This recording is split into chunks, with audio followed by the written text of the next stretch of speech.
He is reincarnated as a baby, and when he opens his eyes, the first thing he sees is a notification from an infinite evolution system. As long as he continuously trains any part of his body, that part becomes infinitely stronger. With every sip of milk, he becomes stronger. By the time he is 3 months old, he has already kicked his legs 10,000 times. At 4 months, he learns to crawl. By 5 months, he can already walk. At 6 months, he is already watching TV with his parents and finds out that in this world, there are 2 different kinds of superhuman powers. One is cyborgs and the other is gene fusers. Cyborgs strengthen their bodies through mechanical modification, while gene fusers gain abilities from mutated beasts by fusing with their genes. And humanity's enemies in this world are the various mutated beasts that start appearing around the world. Soon after, new neighbors move in next door. They also have a daughter named Shen Qinghan. This girl becomes his first friend in this world, but at that moment, he has no idea that their destinies will become tightly intertwined in the future. At 7 months, he learns to run and jump and even starts to speak. At 8 months, he begins doing sit-ups to train his abs, although he only dares to do this when his parents aren't around. But one day, he is accidentally caught by his mother. She rubs her eyes to make sure she isn't imagining things, and when she looks again, he is already pretending to be asleep.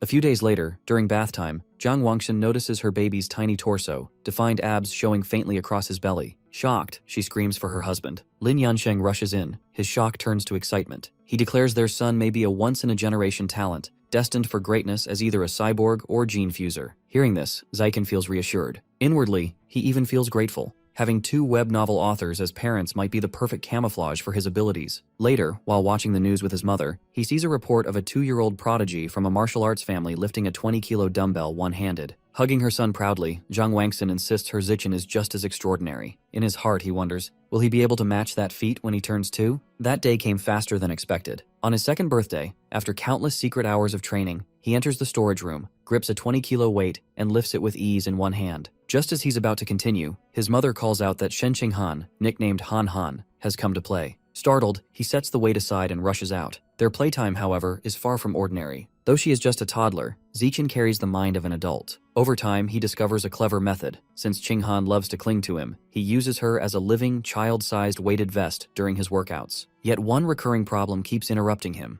like now, when he suddenly feels warmth soaking his clothes. Han Han has peed on him again. A year later, at 3 years old, Ziken's strength reached new heights. He can now casually lift a 40-kilo weight one-handed. One day, the television shows a 4-year-old prodigy lifting 30 kilos. Watching, Ziken smiles faintly. He already surpasses them. Still, despite his progress, his system stubbornly labels him as ordinary Tier 1. He can't help but wonder, what exactly must he do to break into Tier 2? Thinking, he steps outside his home for the very first time. The world beyond stuns him. It is a dazzling futuristic city. Among them are beast-like beings and cyborgs. He assumes these must be the gene fusers and mechanical ascendants he's heard of. He walks with his mother alongside their neighbors, Xu Meng and little Shen Qinghan, their destination, the library. Since his parents refuse to let him use electronic devices, he relies on books to uncover knowledge. Once there, his mother gently points him toward the children's section. But instead of colorful picture books, Lin Zichen wanders into the aisles stacked with advanced encyclopedias. Han Han trails close behind, worried he'll get scolded. Though, Xumeng wonders why he's so drawn to difficult texts, while Zhang Wangxin simply shrugs and suggests it must be his genius genes. While Han Han offers him cookies, Lin Zichen stays deeply absorbed in the pages before him. Through these books, he uncovers the truth. All life is divided into 6 great biological levels. Ordinary, advanced, rare, epic, legendary, and mythical, each split into 9 tiers. Suddenly his own place becomes clear. Humans like his parents sit at the lowest rung. This revelation ignites his determination to train harder, grow faster, and climb beyond his current limits. Right then, his system pings with a new quest. Read 100 million characters. Thrilled by the chance to sharpen both mind and body, he accepts without hesitation. For the next year, he divides his time between relentless training and devouring books. By the time he turns 4, his hard work bears fruit. He and his friend walk hand in hand into kindergarten, guided by their teacher, Miss Jiangmei. Not long after starting school, Lin Zichen finally breaks through to ordinary Tier 2. His progress is astonishing as he can lift an 80-kilo weight with a single hand, leap 1.2 meters in the air, and sprint 100 meters in under 11 seconds. One day, he comes across a group of children circling Han Han, who is crying while being mocked as a bedwetter. Seeing his friend bullied, Lin Zichen knows he cannot stand by. He springs forward, landing in the center of the group with dramatic force. Fixing the bullies with a glare, he delivers a chillingly childish threat.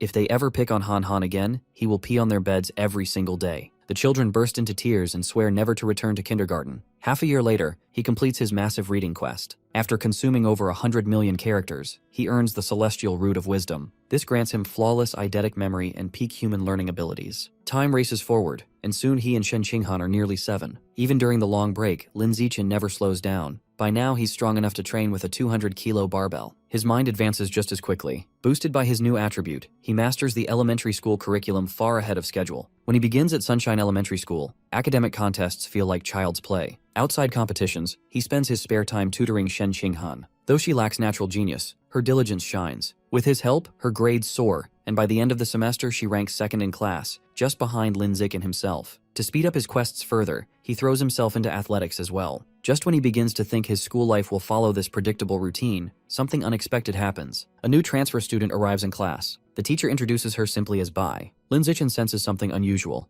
a faint but distinct aura unlike any ordinary human. Meanwhile, Shen Qinghan finds the girl very pretty. But Lin Zichen isn't distracted by appearances. His attention is fixed on that strange aura. Could she be a gene fuser, or perhaps the descendant of one? In the days that follow, Bai Jue remains an enigma. She keeps to herself, never speaking to anyone. When lessons end, she lays her head down on the desk and stays motionless, barely even going to the restroom. Soon, something disturbing happens. A thick white fluid begins leaking from her body, soaking through her clothes and dripping down her legs. The stench is unbearable. Students wrinkle their noses, muttering complaints. One boy takes it further, sneering at her misfortune. With a cruel laugh, he pours water from his bottle over her head, mocking her by saying he's washing her clean. Drenched and humiliated, Bai Shui trembles at her desk. Her fists clench as silent tears roll down her cheeks, while the bullies laugh even louder. From her seat, Shen Qinghan turns anxiously to Lin Zichen, whispering if they can do something. He had sensed danger from Bai's presence before, yet now, she's just a girl being tormented. That alone is reason enough. He steps forward without hesitation, seizes the ringleader, Guan Chun, by the collar, and with a sharp grin orders him to wipe down Bai Xue's desk. Terror flashes across Guan Chun's face. He stammers out his agreement. The other bullies, too frightened to resist, scramble for tissues, frantically cleaning every drop of water. When the desk is spotless, Lin Zichen gives one final command. They must all apologize to Bai Xue, right here, right now. Under his cold glare, the bullies crumble. Drenched in sweat, they bow their heads, mutter apologies, and swear never to bother her again before fleeing the room. As silence settles back over the classroom, Bai Xue slowly lifts her head. Her voice trembles with gratitude as she thanks both Lin Zichen and Shen Qinghan. Han Han steps forward, gently resting a hand on Bai's shoulder. She tells her firmly that classmates should protect each other. From that moment on, she takes it upon herself to be Bai's friend, and drags Lin Zichen along with her. The three begin spending time together. Shen Qinghan in particular dotes on Bai, always offering her the best snacks first. One day, Bai hesitates when Qinghan offers her treats. With her eyes lowered, she softly asks if they aren't disgusted by her smell.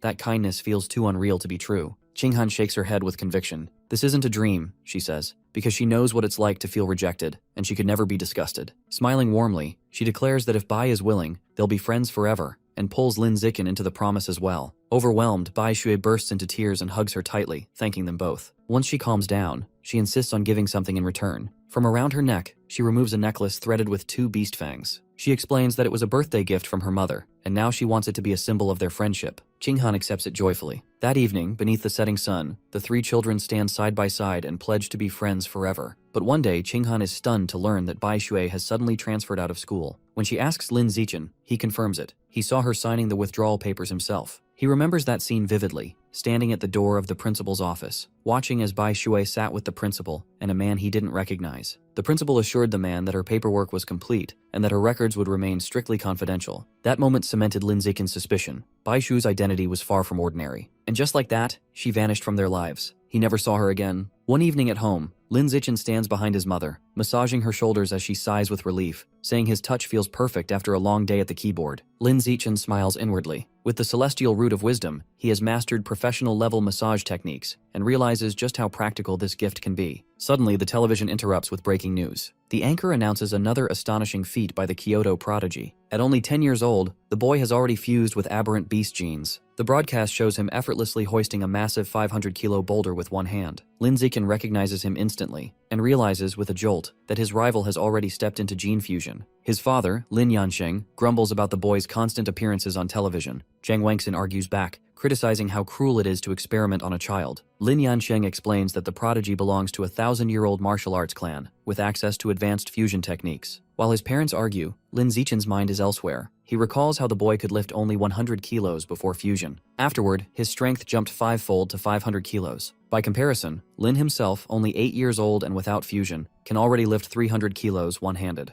and he knows his potential goes far beyond the Kyoto prodigies. Before he can dwell on it further, the news shifts to an even grimmer report. A nearby city has been annihilated in a massive explosion, the result of a horrifying invasion. The footage shows endless hordes of monstrous aberrant rats swarming through the ruins. One grotesque rat seizes a screaming woman in its jaws and devours her alive. The anchors continue reporting that the catastrophe had been shown by heretics, an underground cult that manipulates aberrant beasts to strike against humanity. At a press conference, an official from Sakura country, the nation devastated by the attack, pleads for international aid. He denounces the heretics as traitors to humankind. Watching the news, Lin Zichen feels a surge of relief that he was born in a strong, stable country where he can quietly grow stronger. Suddenly, from outside, deafening sonic booms split the night sky. Alarmed, he rushes to the window and pulls back the curtain. The squadrons of heavily armed cyborgs are streaking overhead in formation. He wonders if something terrible has already begun. The next morning starts as usual. Our boy waits outside until his friend comes running as she apologizes for being late. As she arrives, his gaze shifts to the beast fang necklace hanging at her chest, the one Bai Jue had given them. To his shock, the pendant glows a vivid blue for an instant. This was no ordinary trinket, but the fang of an aberrant beast. Between the necklace's reaction and last night's cyborg deployment, danger feels closer than ever. On their way to school, they pass a street lamp where a striking woman leans casually against it. With a smile, she remarks on how cute they look together, asking if they're siblings. Before Lin Zichen can answer, Han Han proudly corrects her, saying they're childhood best friends. The woman smiles and says that she wishes she'd had such a bond. But then her tone changes as she leans closer,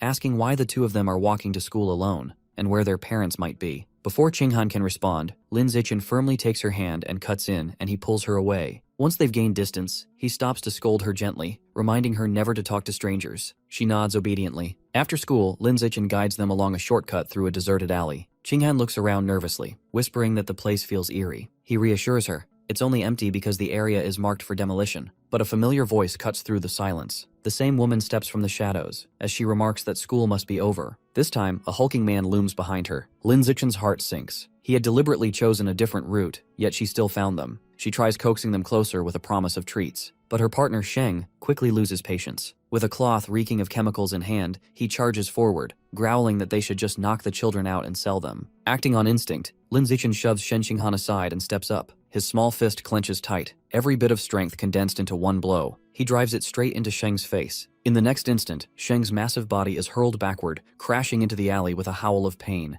The red-haired woman freezes. A child had just sent a grown man flying. On the ground, Sheng coughs violently, blood pouring from his mouth. Lin Zichen doesn't hesitate. He spins toward the woman, slams a punch into her stomach, then follows with a crushing uppercut to her jaw. He thinks of killing them both right then and there. Standing over their fallen bodies, Lin Zichen's expression hardens. But before he can act, the ground trembles violently. A colossal claw smashes through the side of a nearby building, scattering rubble. A monstrous aberrant rat emerges, towering over the alley. It ignores the children, its focus locked on the unconscious woman. With one swift swipe, its claws sever her head cleanly. Knowing how dire this is, Lin Zichen scoops her into his arms. He tells her what they face, a giant aberrant rat, and that they must run. Without hesitation, he bolts, carrying her as they flee the collapsing alley. Behind them, the night sky splits again. A blur of red and gold streaks downward. A female cyborg with blonde hair and rabbit ear attachments gleaming on her helmet. She dives with breathtaking speed. The cyborg lands behind the monster, her gauntlet lighting up as she arms her weapon. A barrage of projectiles launches in rapid succession, exploding in a fiery storm that engulfs the rat. Lin Zichen shields Qinghan as flames and smoke fill the alley. The beast roars in agony, staggering under the anesthetic's effect. Seizing the opening, the cyborg darts forward in a blur, her strikes carving into the beast. At last, with a decisive blow, the monstrous rat collapses lifeless to the ground. Later that evening, Lin Zichen sits at home, watching the news replay of the battle. He analyzes every movement and comes to a sobering conclusion. The cyborg's strength is far from overwhelming. She needs to wear the creature down first, and even then, the fight drags on for 7 minutes. The encounter replays in his mind. Aberrant rats, capable of growing over 10 meters, are said to reach the ordinary 5th tier. Tonight, he faces one directly. Though he escapes unharmed, the danger is undeniable. Lin Zichen makes a quiet vow. He will train even harder, strong enough to protect himself and those he cherishes. Soon after, he is back in his training chamber, a massive barbell resting across his shoulders as he grinds through punishing squats. Life, however, does not pause for looming threats. His and Shen Qinghan's 9th birthday arrives, celebrated with family. After exchanging wishes, they trade gifts. Drawing on his celestial root of wisdom, Lin Zichen masters wood carving overnight. His present to Shen Qinghan is a delicate wooden hairpin, which she immediately slips into her hair, glowing with joy. Before long, the two graduate from elementary school, preparing to enter middle school. As they leave, Lin Zichen's system chimes. The dominate 9 years of compulsory education achievement is complete. He also unlocks the titles Kindergarten Kid King and Elementary School Top Dog. The next milestone is clear. Middle School Overlord. Determined, he pushes himself through brutal training during the break. One exercise sees him performing 1,000 push-ups beneath a crushing boulder, the system steadily showering him with stat boosts. After a grueling 10-kilometer run, the breakthrough comes. He advances to the ordinary 3rd tier. His stats skyrocket. A one-handed lift of 700 kilos, a vertical leap of 4 meters, and a 100-meter sprint in 6 seconds. Yet one thought nags at him. How far has Kyoto's prodigy progressed? That night, a news report answers. The 14-year-old, now fused with giant ant genes, casually lifts a 2,000-kilo alloy block. Lin Zichen carefully runs the numbers. Ant genes multiply strength 4 to 8 times. Stripping away the enhancement, the prodigy's base strength is barely 500 kilos. Lin Zichen exhales in relief. His raw strength still surpasses his rival. A quiet smile forms. If this is his potential without fusion, then with the right genes, he will be unstoppable. The start of middle school arrives. Invitations pour in from the city's top institutions, but Lin Zichen chooses Shanghai Middle School on one condition. His best friend must be in the same class. At registration, the principal and homeroom teacher warmly welcome them, praising Lin Zichen's reputation. The true reason he chooses this school, however, is its cutting-edge athletic facilities. Before classes begin, the two head straight for the badminton court. Han bounces with excitement. Lin Zichen intercepts with ease, but before the game continues, a group of upperclassmen swagger in. Their leader snatches the shuttlecock midair and declares the court theirs. His friends jeer, mocking that Shen Qinghan can stay behind to spar with them. But she stands her ground, insisting the rule is simple. First come, first served. Lin Zichen's eyes narrow, warning them to back off. The leader sneers, declaring rules meaningless. That is when Lin Zichen moves. He declares only the rules that will be followed will be his. He jumps upward, smashing the shuttlecock with overwhelming force. It shatters the leader's racket in half and knocks his cap flying. The upperclassmen freeze in horror. Their arrogance crumbles instantly. They bow, stammering apologies before fleeing in terror. Word spreads quickly. After that day, no one dares bully Lin Zichen or Shen Qinghan again. Academically, Lin Zichen is far beyond his peers, having already mastered the middle school curriculum. He passes classes quietly, spending his nights balancing harsh training with new skills. With his celestial root of wisdom, he masters cooking, swimming, photography, and driving. Still, the middle school overlord title remains locked. To earn it, he knows he must dominate beyond academics. He pours his efforts into national competitions, stacking up trophies while deliberately avoiding first place because too much attention is dangerous. By semester's end, the title still hasn't appeared. What he does gain, however, is a mountain of admirers. His desk is constantly buried in love letters, though he ignores them all. His focus stays on tutoring Shen Qinghan and preparing for the upcoming sports festival. He enters just 3 events, and each becomes a perfect showcase of raw power and speed. The results leave the crowd speechless. His shot put 200 meters. Even holding back to seem human, he crushes all competition, winning first place across the board. As he sits beside Shen Qinghan afterward, a surge of power courses through him, and a notification appears before his eyes. He has achieved the title Middle School Overlord. Due to his remarkable achievements outshining every other student, he had secured all 3 school-age titles. The dominant 9 years of compulsory education accolade was now complete, granting him a powerful new biological trait, survival of the fittest. A surge of energy coursed through him as the realization hit. The title had finally activated. Later that afternoon, as he walked home from school with Shen Qinghan, Lin Zichen quietly mulled over the new attribute, survival of the fittest, a predatory ability that enabled him to consume the life essence of other creatures to evolve. But what exactly constituted life essence? Deep in thought, he almost missed Shen Qinghan's voice calling for him to slow down. He turned to her and asked if he could borrow the beast fang necklace Bai Jue had given them. Without a second thought, she handed it over. Instantly, his system flared to life, informing that he absorbed a trace of the abyssal giant butterfly's life essence. A shadowy image appeared before him of a massive dark butterfly. That fang wasn't from an ordinary creature. It belonged to the abyssal giant butterfly. That night, he scoured the internet for answers, diving into every corner of the web. To his frustration, he found nothing and no records. If he wanted to understand, he'd have to figure it out himself. Recalling that Bai Shui had gifted them a pair of fangs, he searched through his things until he unearthed the second tooth. Gripping the second fang, Lin Zichen absorbed its power. A system alert flashed. Another sliver of life essence consumed. But to his disappointment, the abyssal giant butterfly guidebook only crept forward to 2%. He scowled at the fang, realizing it held barely any essence. Unlocking the butterfly's full potential would demand something far more substantial. The following afternoon, after classes, he decided to incorporate cycling into his routine. It would strengthen his physique and, more critically, provide a swift escape if aberrant beasts ever appeared. Each day, he rode Shen Qinghan home, their bikes cutting through the city streets. During one such ride, Coach Guo in a tracksuit called out his name. Lin Zichen stopped and turned. He praised Lin Zichen's record-breaking performance at the sports festival, declaring it unmatched in the school's history. His eyes gleamed with excitement as he formally invited Lin Zichen to join the team,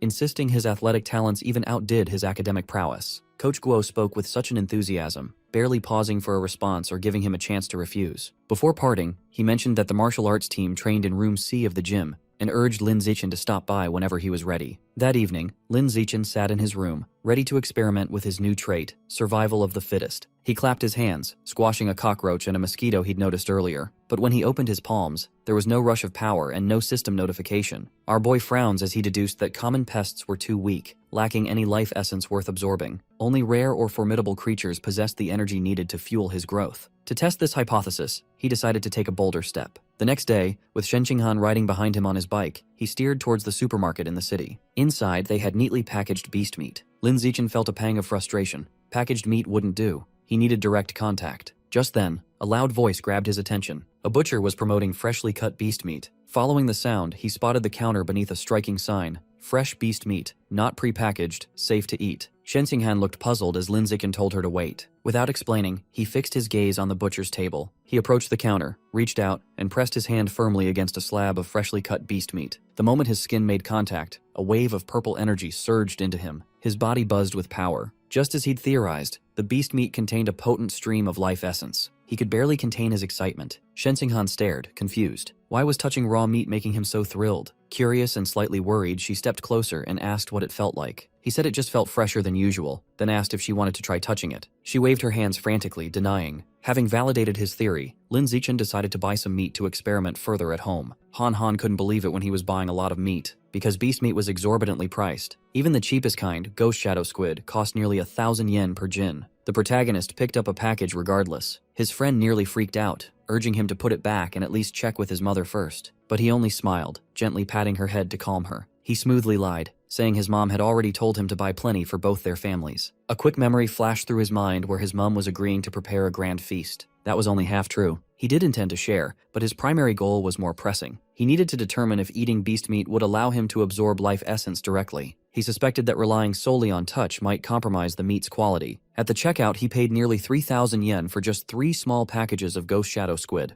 The cashier thanked him, and he bore the steep cost with a composed expression. As they left, Lin Zichen couldn't help but dwell on the meat's price. By the time they finished shopping, it was past 9 p.m. On the ride back, Lin Zichen's thoughts fixated on his experiment. Unable to resist, he subtly rested his hand on one of the squid packages in the basket. A familiar pulse of purple energy flowed through him. His system confirmed that a trace of ghost shadow squid life essence was absorbed. The moment Lin Zichen consumed the ghost shadow squid's essence, a new guidebook unlocked in his system. Yet the progress bar barely budged, only by 0.1%. As Lin Zichen cycles through quiet streets, he calculates his progress in absorbing ghost shadow squid essence. The tiny amount he consumed barely moved the bar, and he estimates he'll need around 100 jin to reach full mastery. Still, the squid's unique ability, to dissolve into water and vanish, makes it worth the effort. He considers the financial challenge of obtaining so much meat, since asking his family is out of the question. Testing another idea, he checks whether absorbing life essence spoils the food. To his relief, the squid remains fresh and edible even after extraction, giving him both nourishment and power. By the time he continues riding, his progress has crept up to 3%. His focus shatters when Shen Qinghan's urgent voice makes him slam on the brakes, narrowly avoiding hitting a couple. She then points ahead, where the real crisis unfolds. A large man holding a knife to a woman's throat. Lin is shocked because it's their teacher, Xiao Mei. The man screams threats at the surrounding crowd. The police captain restrains one of his men, Officer Ah Bing, warning him not to fire recklessly. The suspect is using the teacher as a shield, leaving no clear shot. Ah Bing suggests sleeping gas, but the captain shakes his head as it is too risky. The gas wouldn't take effect fast enough, and the suspect might panic and strike before then. Suddenly, a pebble slams into the hostage-taker's hand. He howls in pain, dropping both the knife and his grip on the teacher. The captain sees an opportunity and the officers surge forward, tackling the suspect to the ground. Shackles snap into place while a female officer rushes to teacher's side, gently steadying her trembling form. With the situation under control, Lin Zichen quietly climbs back onto his bike. Shen Qinghan stares at him with wide, questioning eyes and whispers if he was the one who threw the rock. He quickly hushes her, urging her to save it for later as he pedals away. But before they can escape, a firm voice cuts through the noise, stopping them. The police captain calls out, asking if the protagonist had been the one to throw the stone. He panics, and with a nervous smile he quickly denies it. The captain watches as the two pedal off, frowning.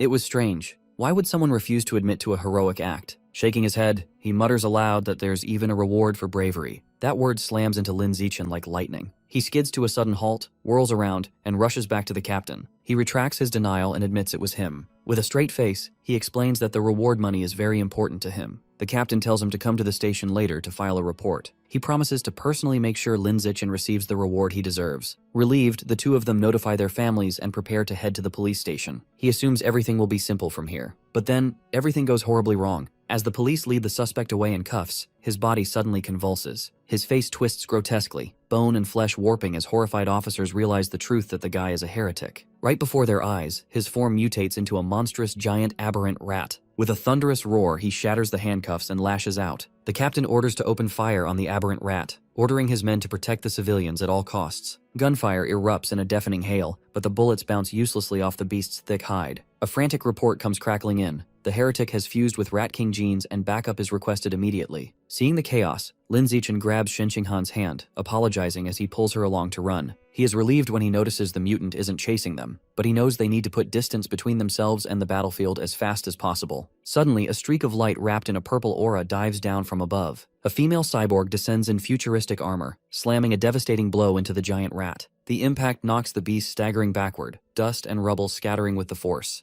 Hovering effortlessly in the air, the cyborg raises her head. A brilliant laser cannon begins to charge, purple light burning brighter by the second. Her voice is sharp and commanding as she gives the order to fire. The cannon unleashes a massive beam of pure energy, engulfing the mutant rat entirely. With a final roar, it disintegrates completely, leaving behind nothing but scorched ash. Lin Zichen stands frozen, as he has just witnessed power on a scale he could barely imagine. With the giant rat disintegrating, the danger finally passes. Teacher Cao Mei and Shen Qinghan exhale long, shaky breaths of relief. The protagonist, however, has a very different concern. His eyes dart to his bike, and he sighs in relief when he sees it untouched. If the blast had destroyed it, that would have been a devastating financial loss. But just as the tension begins to ease, another realization hits him. His gaze shifts to the basket. The packages of Ghost Shadow squid meat began to rot, sinking his heart. His theory had been correct all along. Absorbing life essence does cause beast meat to spoil. It just doesn't happen immediately. He lifts the tentacle, knowing he needs an explanation. Without missing a beat, he puts on a dramatic performance, tossing the spoiled meat onto the ground and loudly blaming the heretic and the cyborg's blast for ruining it. Teacher Cao Mei gently comforts him, reminding him that what truly matters is that everyone made it out alive. At the police captain's request, they prepare to return home, but instead are escorted to the station alongside the security team. What they didn't expect was to ride in the same van as the heretic's remains. On the gurney lies what little is left, a mound of scorched flesh, blackened and stinking. Our MC sits silently, and a bold possibility flashes in his mind. If the fangs held power, then could this corpse, even in its ruined state, still contain life essence? And if so, could he devour it? Could he claim the Rat King gene for himself? Xiao Chen examined the remains of the fallen heretic, discreetly absorbing a fragment of the giant mutant rat's essence through his system. He quickly realized that the fresher the corpse, the stronger the essence. Though he tried to act natural, Ah Bing noticed his movement, and the security captain grew suspicious, watching him closely. Later, Xiao Chen was summoned to the public security office. While the captain had already filed for his bravery award, his real concern was how Xiao Chen,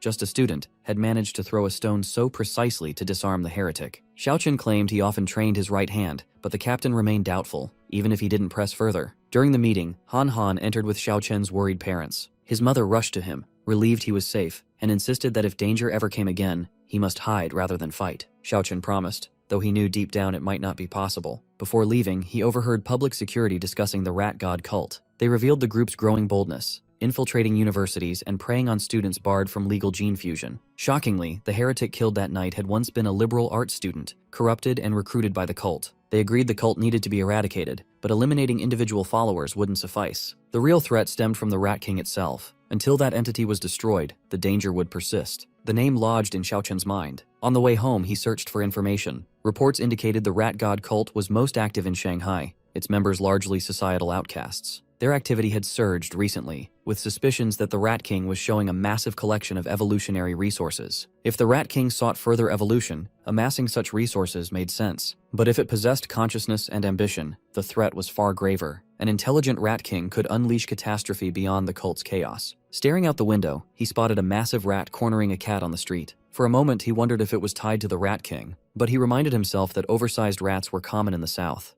perhaps it was nothing. Across from him, Han Han sat unusually silent, which he noticed. Since childhood, her emotions had always been obvious. Fear or nervousness showed instantly, but now she was unreadable. When he reached home, his mother immediately noticed the missing meat. Her face filled with shock. Xiaoqun quickly explained that in the chaos, he'd dropped it, too preoccupied with survival to care about food. She accepted his story, relieved only that he was safe. He sighed inwardly at how easily she believed him. His father, however, reacted differently. Without pause, he prepared to search for the lost meat. Our boy calmly convinced him it would be spoiled and useless by now. After a brief silence, his father relented and stayed. Meanwhile, the security captain couldn't shake his unease about Lin Zichen. The idea of a middle schooler throwing a stone with such lethal accuracy troubled him. Suddenly a rat appeared, not an ordinary one, but the size was huge. Instincts sharpened, the captain reached for his weapon, aimed, and fired, the bullet speeding toward the creature. The next morning, Lin Zichen sat in class, still thinking about the fierce battle he had fought the night before. Facing the heretic and the female cyborg had shown him how far he still had to go. To survive and grow stronger, he needed resources quickly,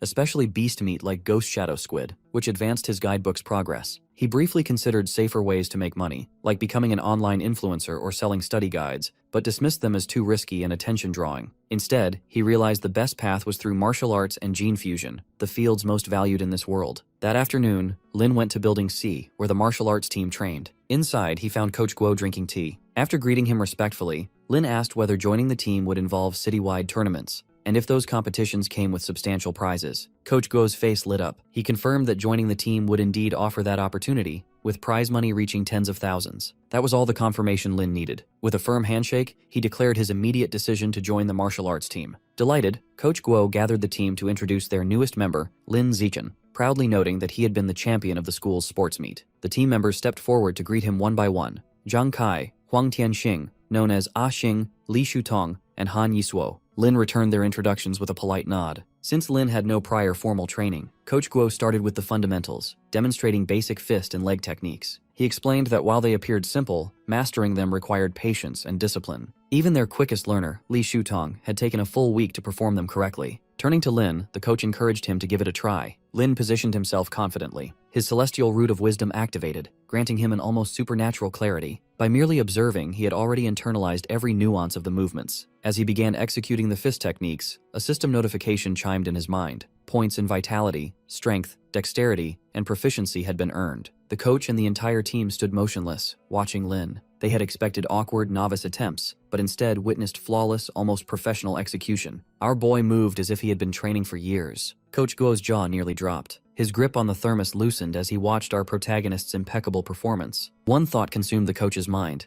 The MC was no ordinary student. He was a martial arts prodigy, the kind that appeared once in a million. That evening at home in Shanghai, Lin's mother calls him to the dinner table. Excited, Lin grabbed a spoon and rushed over, asking what she had prepared. With pride, she placed a steaming platter of ghost shadow squid on the table, the exact meat he had been craving. Lin inhaled deeply, complimenting how incredible it smelled. She urged him to eat before it got cold. Taking his first bite, he proclaimed her cooking is the best in the world. Beaming with joy, his mother encouraged him to eat heartily. As he savored the meal, a system notification appeared in his vision. He had absorbed a trace of the ghost shadow squid's life essence, pushing his guidebook progress. As they ate, the television in the background played a news report. A 14-year-old girl, celebrated as the youngest cyborg in history, had just been unveiled. After integrating with an energy core, she had gained superhuman abilities, lifting a SUV with one hand, sprinting 100 meters in 3 seconds, and leaping 8 meters vertically. Watching the report, Lin pondered the ongoing debate in his world. Between the Kyoto prodigy's gene fusion and this girl's cybernetic enhancements, which path promised greater power? His thoughts were interrupted by a breaking news alert. The anchor reported that Captain Chunshan, the officer they had encountered previously, had been found dead in his office. Surveillance footage revealed a chilling truth. A massive mutant rat had infiltrated the station, brutally attacking and devouring him. Lin's stomach churned and recalled the enormous rat he had glimpsed the night before. The thought of such monsters roaming the city sent a shiver down his spine. The captain's death was a warning of the dangers lurking ahead. Lin vowed to train harder than ever. His speed skyrocketed. Soon he was running 100 meters in just 4 seconds. His strength grew exponentially, his vertical jump reaching 5 meters, and his grip strength allowing him to lift 1,200 kilograms with one hand. Balancing grueling solo training with disciplined practice alongside the school martial arts team,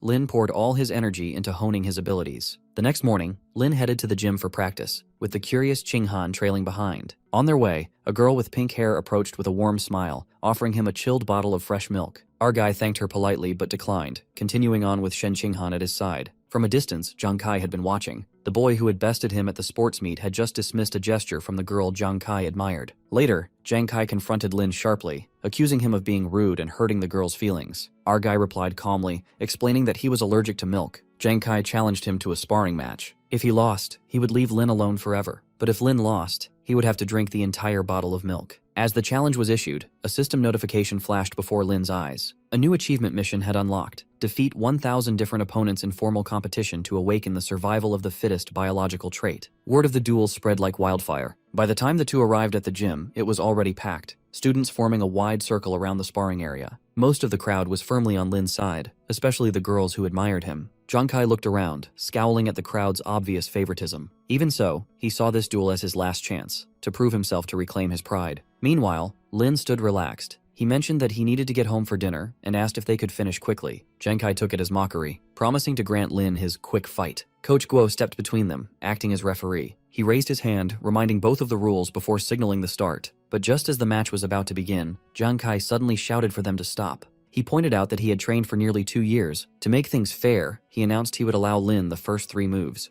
The instant the words left his mouth, he exploded into motion. In that same heartbeat, Lin unleashed a single devastating punch. The strike landed cleanly. Blood burst from Jiang Kai's nose as his body went limp. He collapsed unconscious onto the floor in one blow. Coach Guo stood frozen. Then he shouted in disbelief. The fight was over in just one punch. A duel that was supposed to be a contest ended in a single second. The silence shattered when cheers erupted. Shen Xinghan threw her fist into the air, ecstatic, her voice rising above the noise. The girls, including the pink-haired one, joined in, screaming about how incredible Lin was. Standing over his defeated opponent, Lin Zichen's vision flickered with a system notification. He had earned priority mating rights. At the same time, his new mission progress ticked upward, 1 out of 1,000. He suggested they spar with him too. Their faces went pale instantly. Before anyone could slip away, Jiang Kai groaned and forced himself onto his knees. He refused to accept defeat, swearing there would be a rematch where he would crush him. Coach Guo cut him off firmly. He told Jiang Kai to accept the loss like a man. Then, still doubtful, the coach wondered aloud if Lin's devastating punch had just been luck. To test the theory, he turned toward another student. A spiky-haired boy froze in dread. 10 minutes later, the scene inside the gym was undeniable. Several members of the martial arts team lay unconscious on the floor. Lin Zichen stood calmly above them. Still, when he opened his system, his expression fell. His rival count stubbornly remained at 1 out of 1,000. As he mulled it over, a heavy hand clapped his shoulder. Coach Guo, beaming with wild excitement, praised him loudly. To the coach, Lin wasn't just talented, he was a once-in-a-generation genius. In just over a month, he had surpassed everyone, becoming the ace of the team. With Lin leading, Coach Guo declared, their school would crush all competition and seize first place at the regional martial arts tournament. As he was drowned in his thoughts, he was called out by Jiang Kai, staggering to his feet. Still shaken, he pointed at Lin and loudly proclaimed his surrender. Before Jiang Kai could finish his rambling speech, the coach and the remaining students made a hasty retreat. Not wanting to fall behind, Shen Xinghan made her decision. She joined the martial arts track and began training side by side with her best friend. At the end of each session, Lin gave her a massage to ease the strain from her muscles. 1 month passed in relentless training. Finally, the regional martial arts tournament was here, and Lin Zichen stood ready. In the city gymnasium, Coach Guo laments Shanghai High's bad luck in drawing the strongest group right from the start. The teammates complain that they are doomed, though one mentions that this year they have Lin Zichen,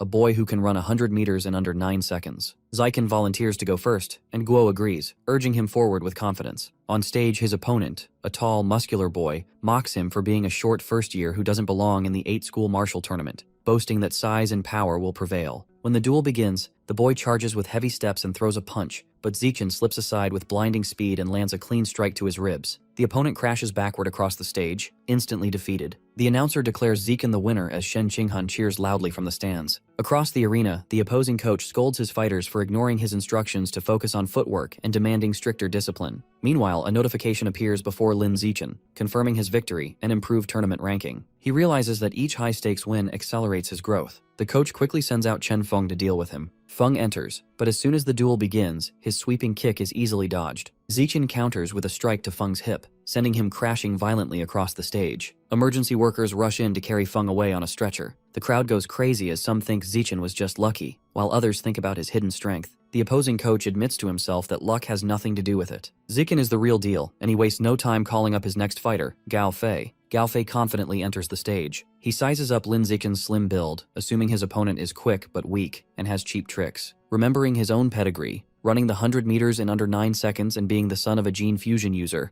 Gao feels certain his superior stats will make him win for sure. As the duel begins, he throws his flowing water rock-shattering fist with a bunch of attacks. Zichen dodges with ease. From the sidelines, Gao's coach yells at him to defend, but Gao arrogantly doesn't even listen to the advice, boasting that he doesn't need defense. Meanwhile, Zichen silently thinks to study it later, all while effortlessly fighting. Gao grows increasingly frustrated as none of his punches are landing. He demands to know how Zichen can dodge so easily. Our boy only smiles and taunts him to try harder. Finally, when Gao overextends, Zichen seizes the moment. He delivers a sweeping kick to Gao's stomach, sending him flying backward and crashing hard onto the ground. After defeating Gao Fei, Shen Qinghan cheers while Zichen's teammates celebrate. Over the following days, he dominates more battles, ultimately crushing Shanghai No. 1 High and 2 other schools to secure Shanghai High's championship in the 8-school tournament. Coach Guo proudly lifts the gleaming trophy, while Zichen receives notifications confirming his advancement. Later, he indulges in his favorite meals, even drawing laughter from a waitress who tells him to slow down. By the end of his second year, he breaks through from Tier 3 Ordinary to Tier 4, growing so strong that he can easily lift heavy weights with one hand and run 100 meters in just 4 seconds. At graduation, Zichen walks beside Shen Qinghan.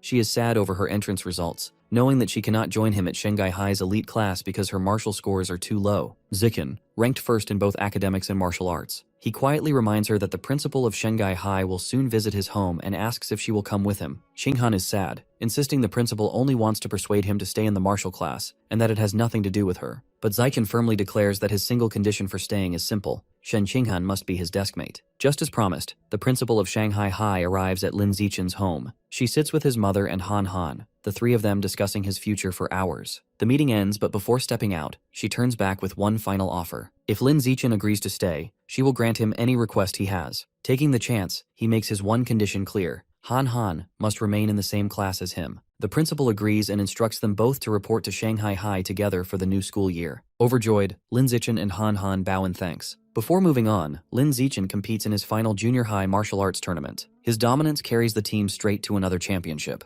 This time, he knows exactly what to do with the prize money. His Ghost Shadow Squid Codex is only 20% away from completion, and the winnings are just enough to push it to the limit. Seeking safety, he heads deep into a secluded forest outside of Shanghai and consumes the final essence from the squid meat. His system chimes, confirming he is absorbing life force. The codex bar fills and finally locks at 100%. A new notification appears, telling him that he gained a biological attribute, Blessing of Liquid Affinity. The ability grants him heightened connection with water, but as the energy fades, he stands silently. For all the effort, the result feels underwhelming. He decides to test it anyway. At a nearby pond, he slips into the water. To his surprise, there are some effects. His skin never wrinkles no matter how long he stays submerged, and swimming feels almost effortless with the reduced water resistance. He realizes that the Ghost Shadow Squid was only a low-tier beast. If he wants stronger attributes, he needs to either save money for higher-grade beast meat or grow powerful enough to hunt dangerous wild mutant beasts on his own. Later on, his mother and Han Han's family decide on a short trip, partly to help him test his new liquid affinity. Lin suggests they head to the beach. Standing in the surf, Han Han shivers, but Lin Zichen feels perfectly at home. As he swims, his system rewards him with stat points for swimming and diving. From the shore, Han Han calls out nervously, asking him to teach her how to swim. He waves her over and begins guiding her step by step. With her average athletic ability, he assumes she'll struggle, but she adapts instantly and dives on her own, as if she'd known how all along. Suddenly, a faint blue aura seems to shimmer around her in the water. Han Han exclaims that the sensation is amazing. Her words leave Lin Zichen deep in thought.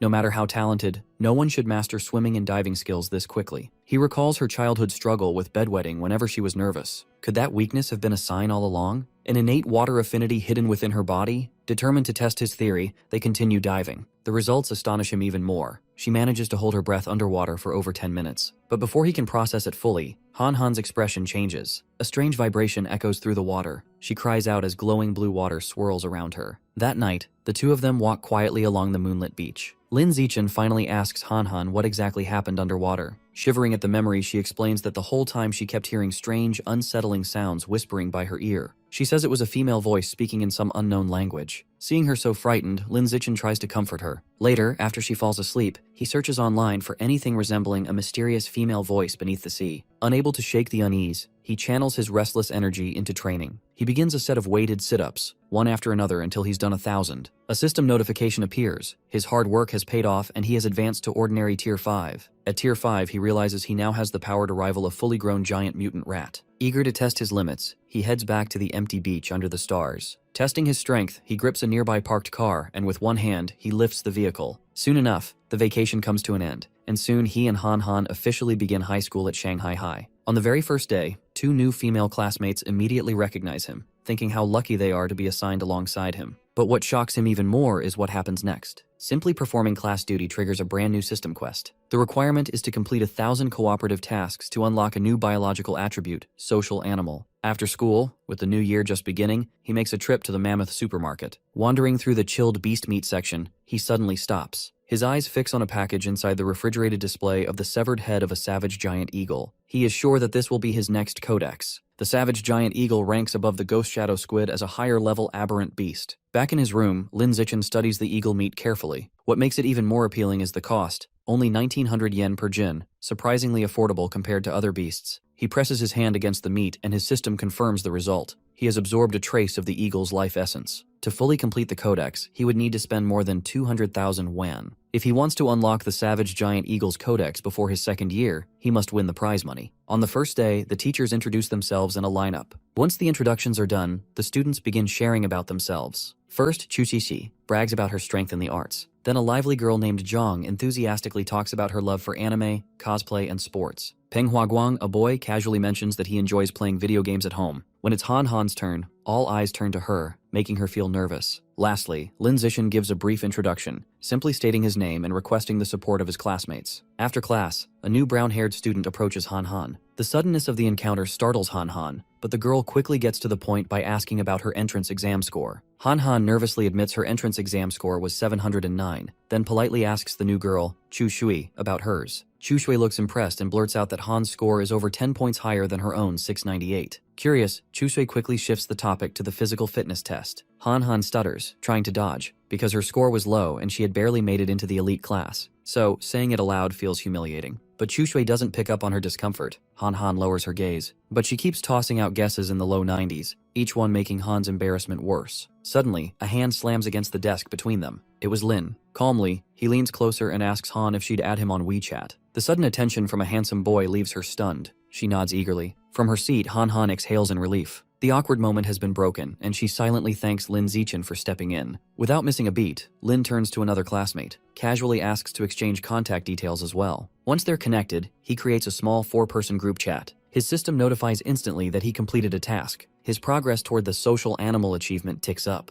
The group begins chatting. Lin Zichen explains he's from Naiwan City, where his family runs a respected martial arts dojo. Chu Shui chimes in next, revealing her family owns a chain of clothing stores, giving her a well-off background. Shen and Lin each share their own stories, and before long, the 4 of them feel like genuine friends. As the class warms up, Heiyu playfully asks who they think is the strongest student. Chu Xixi quickly points to Lin Zichen, citing his top ranking in the district entrance exam. Heiyu is impressed, but Lin calmly reminds everyone that excelling on paper doesn't necessarily make someone the strongest, and then reveals a surprising fact. Lin explains that the principal personally recruited 2 exceptional students from Nuan City. The first, Wang, is a blonde boy ranked 3rd in the city and incredibly fast, able to run 100 meters in just 7 seconds. The second, Lu Gang, is a towering, immensely strong figure who can lift a 300-kilogram barbell effortlessly. But Lin remains unfazed because he knows he has already surpassed that. When the bell rings for textbook distribution, the students learn that this semester's curriculum focuses on martial arts, gene fusion, mechanical modification, and wilderness survival. Having already mastered all of it on his own, Lin decides not to waste time with the lessons, and instead slips away to train privately. As Lin Zichen trains, his thoughts turn to the dangers outside school, particularly the Rat God cult. While authorities have captured some lower-level members, the Rat King remains free. Determined to confront him, Lin resolves to reach Tier 6 strength as quickly as possible. The first hands-on lesson is wilderness survival. Teacher Shi Chungbei challenges the students to start a fire by drilling wood. Heiyu scoffs, but Wang and Lu Gang step up and succeed, impressing everyone. Lu Gang learned it at summer camp, and Wang claims he picked it up from watching videos. Lin quietly teaches his group the technique, guiding them until they succeed easily. Next is martial arts class. Instructor Yao Yunfang introduces a special breathing and cultivation technique, but Wang and Lu Gang claim they've already learned it and demonstrate sloppy but functional versions. Lin already masters it perfectly but chooses to keep his skills hidden. A month goes by without incident, until mechanical modification class. The teacher announces a practical test with cash prizes. Lin calculates that first place almost buys half a jin of savage giant eagle meat, motivating everyone to work hard. At the same time, the gene fusion teacher surprises them with another test with the same prize structure. After the grueling exams, the class is exhausted. Heiyu groans at his desk, and several classmates complain, fearing they barely passed. Wang and Lu Gang boast confidently about their expected high scores, irritating Heiyu, who clenches his fists at their arrogance. The teacher announces the results of the mechanical augmentation test. Go Yanling scores 52, and Han Han just passes with 61, which makes her overjoyed.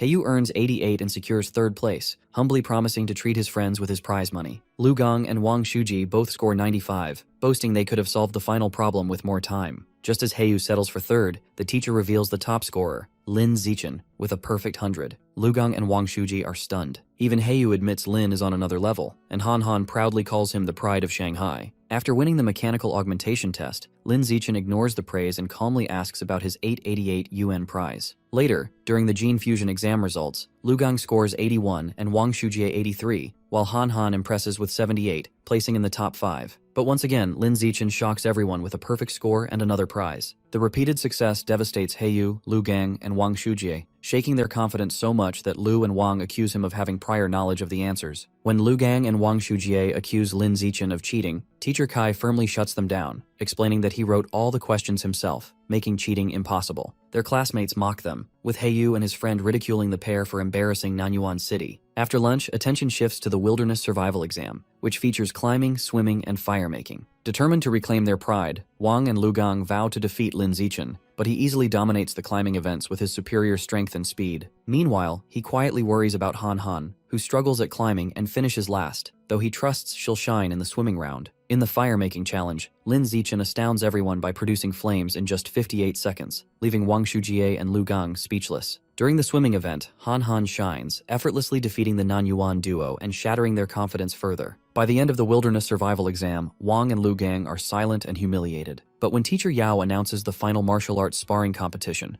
their spirits revive. They see it as their last chance to redeem themselves and prove that Lin Zichen's success means nothing without strength in combat. Before sparring, Teacher Yao had the class complete warm-up tests, a 100-meter sprint, one-hand barbell lift, and vertical jump. Even while holding back, Lin Zichen dominated, running 7.78 seconds, lifting 330 kilograms with one hand, and jumping 2.18 meters, placing first in every event. The results left Wang Shuji and Lu Gang rattled, though they reassured themselves that combat skill would matter more in sparring. When the matches began, however, no one dared face Lin Zichen, forcing Yao to assign Lu Wei. The fight ended instantly with one devastating punch, after which Lin Zichen easily defeated the rest of his classmates, proving his overwhelming superiority. Wang Shuji and Lu Gang are shaken after watching Lin Zichen's display of power, realizing with dread that he had likely held back during earlier tests. The gap between them and him feels insurmountable. Just then, Hayu suddenly steps forward, burning with determination, and challenges Lu Gang. Eager to vent his frustration, Lu Gang accepts confidently, boasting he will win within 30 seconds. The fight begins with Hayu charging fiercely, but the difference in strength is too great. Lu Gang easily overpowers him, catching his kick and tossing him brutally out of the ring.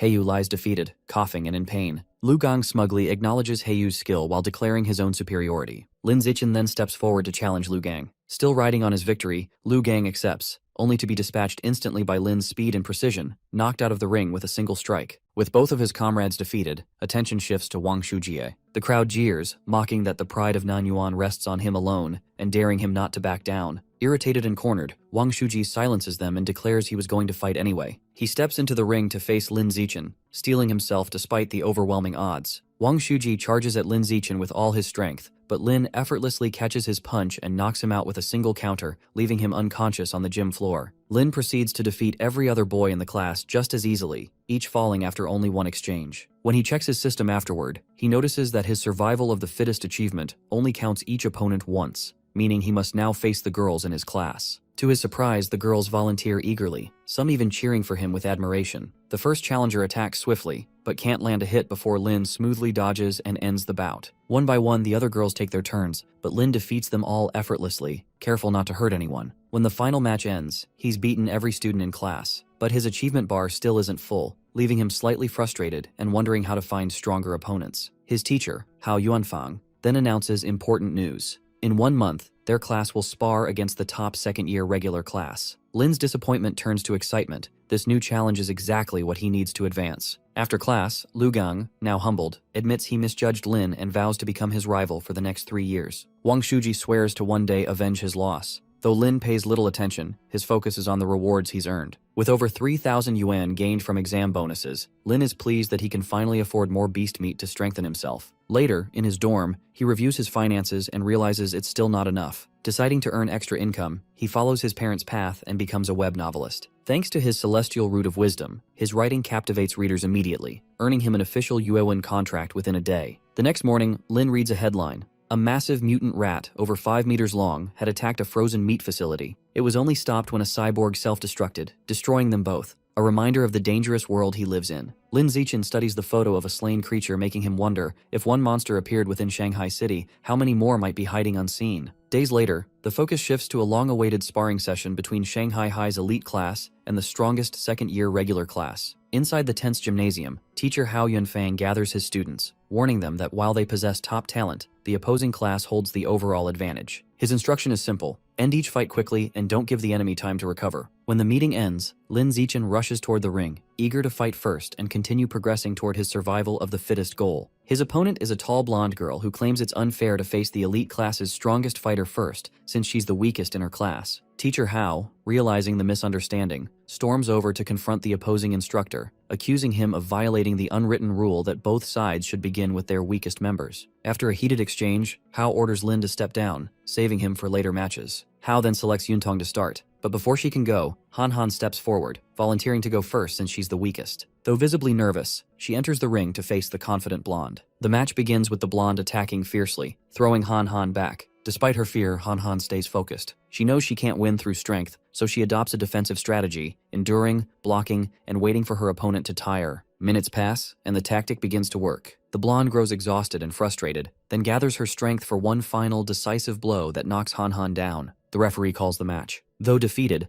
Han Han earns admiration from her classmates and praise from teacher Hao for her endurance and clever defense. Lin Zichen comforts her with a gentle pat, easing her embarrassment. The next elite class fighter, a brown-haired girl, steps up, attempting to use the blonde's fatigue. However, her rash assault is countered. She's struck down, pinned, and forced to surrender. The blonde mocks her mercilessly, belittling the elite class's arrogance. Before the humiliation can continue, Chushin steps forward and declares that she'll fight next, to avenge Han Han and prove that their class will not be mocked again. Chushin steps into the ring and proves herself an exceptional fighter, ending her senior opponent's match with a single devastating punch. From the sidelines, Han Han cheers in excitement, and Lin Zichen reminds her that Chushin's easy win was thanks to Han Han's earlier effort weakening the opponent. 2 hours later, the sparring session continues. The elite class manages to even the score, and teacher Hao Yuanfang confidently tells the second-year teacher that his rival's class has only 4 fighters left. But he quickly cautions his students not to relax. The real battle is just beginning. Their strongest 4, Lin Zichen, Wang Shujie, Lu Gang, and Heyu, are now up. Heyu goes first. He taunts his opponent before launching a lightning-fast kick that knocks the senior out instantly. Another opponent steps up, stronger this time, but Heyu defeats him just as easily. Energized by cheers from Chushin and Han Han, he continues his rampage, winning 5 matches in a row. Exhausted yet defiant, he shouts that he can still take on 10 more. However, fatigue catches up, and in his 6th duel, he's finally defeated. With Heyu down, the elite class has only 3 fighters remaining against 13 opponents. Next comes Wang Shuji, who fights with incredible speed and power. His fists and kicks strike like lightning as he tears through 10 opponents in succession. But by his 11th match, exhaustion slows him down, and he is finally overpowered. Then Lu Gang enters. He defeats 2 of the regular class's top fighters in under 10 minutes, restoring hope to his team. Now only 1 second-year fighter remains. Teacher Hao taunts the second-year teacher to surrender, but Feng replies that his last student hasn't fought yet. A towering figure steps forward, shaking the arena with his size. The towering Wang Jinhe steps into the ring. Feng reveals that Wang is a new transfer student and his hidden trump card. Feeling anxious, Hao encourages Lin Zichen to do his best, but Lin calmly replies he will win for sure. Facing the giant, Lin endures Wang's mockery as the senior offers 10 free hits. Lin accepts it. The moment Wang finishes speaking, our boy strikes. His fist blurs through the air, slamming into Wang's gut with explosive force. The massive fighter is lifted off the ground and thrown backward, crashing to the floor as the gym falls silent. A moment later, the elite class erupts in cheers. Standing tall and composed, Lin Zichen wins. After Lin Zichen's shocking one-punch victory over the monstrous Wang Jinhe, a second-year teacher approaches Hao Yuanfang, praising Lin's overwhelming strength and comparing him to a legendary former student, Wu Tiancheng.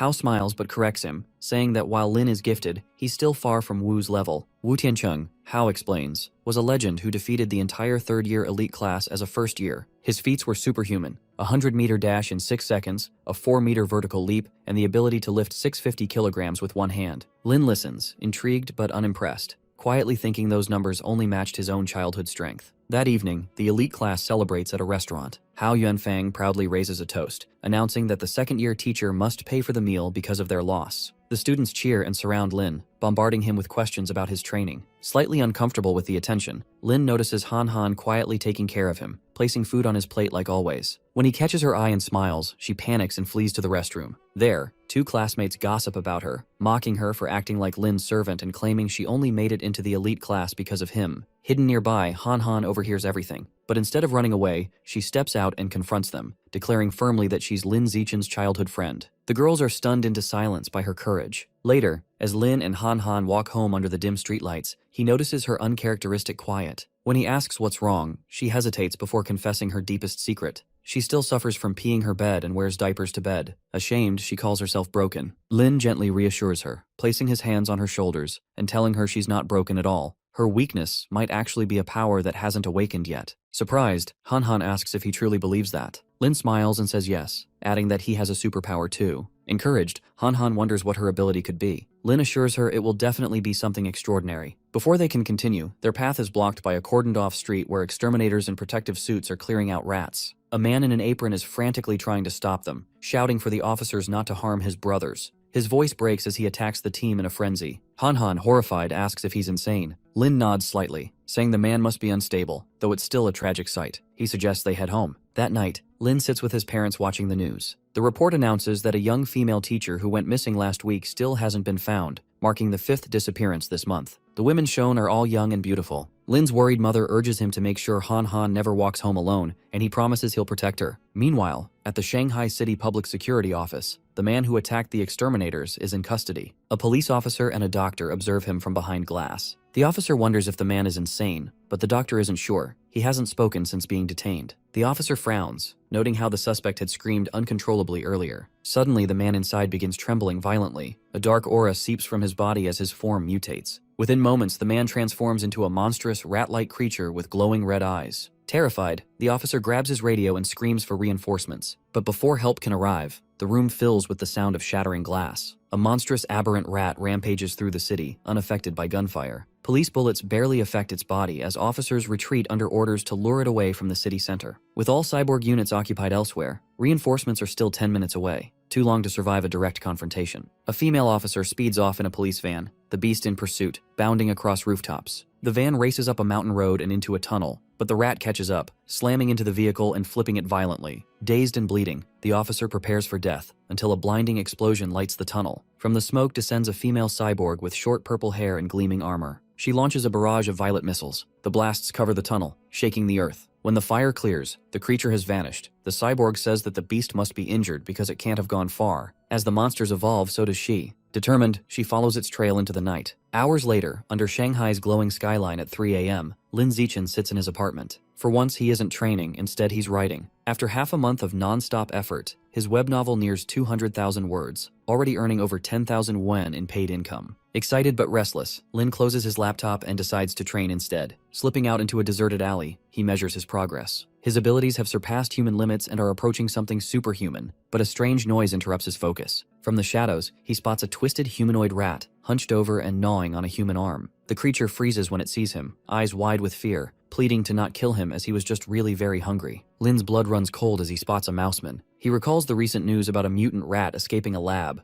This could be that same creature, now half human. He knows he should call the authorities, but when he moves, the creature panics, misunderstanding his intent. It shrieks before jumping forward, its body blurring with unnatural speed. Lin reacts instantly. His leg lashes out, striking the monster squarely in the jaw. The sound is thunderous. The mouseman crashes to the ground, stunned by the impossible power of a student's kick. Before it can recover, Lin hurls a rock, then another, then dozens more. Each strike lands with accuracy. The stones go through like bullets. The creature's body breaks until it finally collapses in silence. Lin stares at the creature that was once alive. A chill runs through him as the truth settles in. His strength has gone far beyond human. He hadn't just killed the monster. He erased it. Lin Zichen crouches beside the remains of the slain creature. Then he pushes himself to touch the bones. The moment his fingers touch the remains, a surge of blue energy courses through him, and the system notifies that he absorbed the trace of giant mutant rat's life source by 2%. He frowns. The last creature had granted him 5%. Remembering a theory, he realizes that each heretic must contain varying amounts of the Rat King's genetic essence, explaining the weaker absorption this time. As the light starts spreading, Lin decides not to linger, and quietly leaves the alley. Moments later, a purple-haired cyborg woman descends from above, landing where the battle took place. Her gaze scans the smoking remains and wonders who could have done this. Meanwhile, in a crumbling building shrouded in red light, hooded cultists chant around a glowing summoning circle. One drags an unconscious woman into the center and offers her to their god.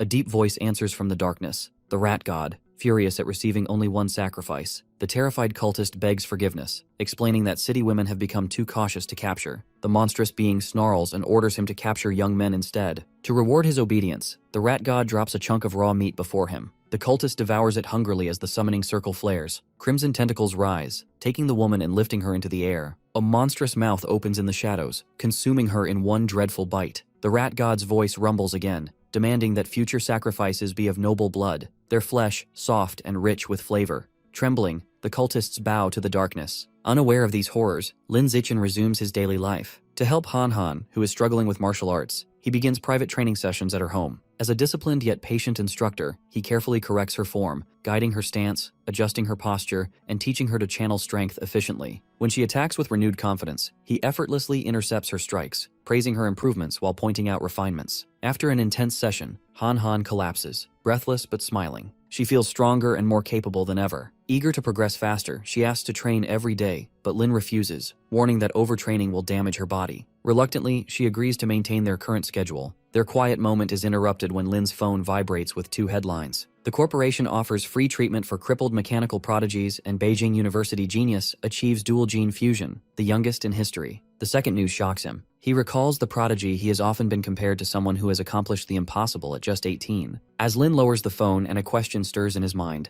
gene fusion has become the pinnacle of human advancement, but he wonders if merging with foreign genes truly the ultimate path to power, or could there exist another way to transcend human limits? Lin Zichen had fully embraced his new life as a web novelist, pouring his focus and energy into his writing career. His incredible typing speed and fast-paced storytelling quickly gained massive attention online. Readers were astonished by how much he could write in such a short time, amazed that he managed to release 50,000 words on his very first day. This success was largely thanks to his advanceability and the celestial root of wisdom, which had allowed him to steadily refine both his mental processing and his hand coordination. After a month of practice, his typing speed had reached 10,000 words per hour, meaning he only needed to write for about an hour each day. The rest of his time could be spent on cultivation and martial training, creating a perfect balance between his two pursuits. His father was deeply proud of him. Seeing the growing popularity of the novel, he estimated that Lin could earn around 50,000 wen in his first month, and possibly double that with continued consistency. This prediction filled Lin with motivation. He began planning to use his earnings to unlock the Exotic Beast Codex, setting his first goal on the Savage Giant Eagle Codex. In the following weeks, Lin continued training at his martial arts class. Under instructor Hao, the students participated in a sparring session designed to measure their progress. Lin's performance was unmatched. His techniques were swift, precise, and overwhelming, leaving every opponent defeated before they could even react. His dominance in the ring earned him both $88 in prize money and valuable progress toward his survival of the fittest achievement. Among the other students, Han Han continued to struggle but showed noticeable improvement. Previously, she had been defeated in seconds by one of the weaker classmates, but this time she managed to hold her own for several minutes and even land several strikes. Her growth was enough to earn her quiet recognition from the instructor, who encouraged her to maintain her effort. After the sparring ended, Hao announced that their class would face the second-year elite class in a month, aiming to defeat all but the top 3 fighters. The challenge energized the students, and the atmosphere became filled with anticipation and competitive spirit. As time passed, Lin's father's web novel continued to skyrocket in popularity, bringing in $89,000 by the end of the month. With this success, Lin decided to finally purchase beast meat for cultivation. At the supermarket, he inquired about Savage Giant Eagle meat, but the clerk mentioned a discount for bulk purchases over 100 jin. Our boy realized he could save more money by waiting another month to buy in bulk, so he postponed the purchase until he had enough funds. The next day at school, Lin and Han Han visited the cafeteria to try the newly opened stir-fry counter. The rich scent of food filled the air as chefs worked rapidly behind the counter, and the two managed to find a table before the long line formed. The environment was lively, filled with laughter and conversation, until a sudden argument broke out at the counter between two students over cutting in line. The dispute quickly escalated as more students became involved, drawing attention from everyone nearby. Lin observed the situation calmly from his seat, assessing the scene before stepping in to resolve it with quiet authority, preventing it from turning violent. Far from the normal bustle of student life, a very different meeting was taking place in a luxurious villa in Shanghai. The rat god cult had gathered in secrecy to discuss recent events. Their leader, cloaked in black, reported that one of their members had lost control in public and been killed by security forces. The cult accepted the loss without concern. The leader then introduced a new recruit to replace him and announced a shift in the cult's objectives. Following new commands from their deity, the cult was to focus on capturing noble elites rather than ordinary victims, as the rat god now demanded higher quality offerings. Some members objected, fearing that targeting nobles would attract too much attention, so the leader proposed a compromise: to target the sons of wealthy but politically powerless merchants. This would minimize risk while still satisfying the god's demands. The meeting concluded with the leader assigning the new recruit a test mission. He was instructed to capture a handsome young man as a sacrifice for one of the rat god's subordinates. The recruit accepted the order without hesitation, intent on proving his worth to the cult by selecting the most attractive and suitable target he could find within the city. In class, Hiyu was still angry about the cafeteria incident. After digging around, he discovered that the students who had cut in line were from Class 3 of the second year, the elite honors class they were scheduled to compete against soon. The revelation shocked him. Students from such a prestigious group acting so shamelessly didn't make sense. Lin Zichen, leaning casually against the lockers, didn't seem surprised. To him, good grades didn't necessarily mean good character. His attention shifted when he noticed a breaking news alert on his phone. Another wealthy heir had gone missing, the fifth one in recent weeks. With no ransom or clues left behind, the pattern was unmistakable. Lin immediately connected it to the rat god cult and their mission to target nobles. The realization hardened his expression. He was certain the cult was responsible. When the day of the interclass competition finally arrived, the gym buzzed with excitement and tension. 2 fighting rings were set up, and both classes filled the stands. The same students who had caused trouble in the cafeteria glared at Heiyu from across the room,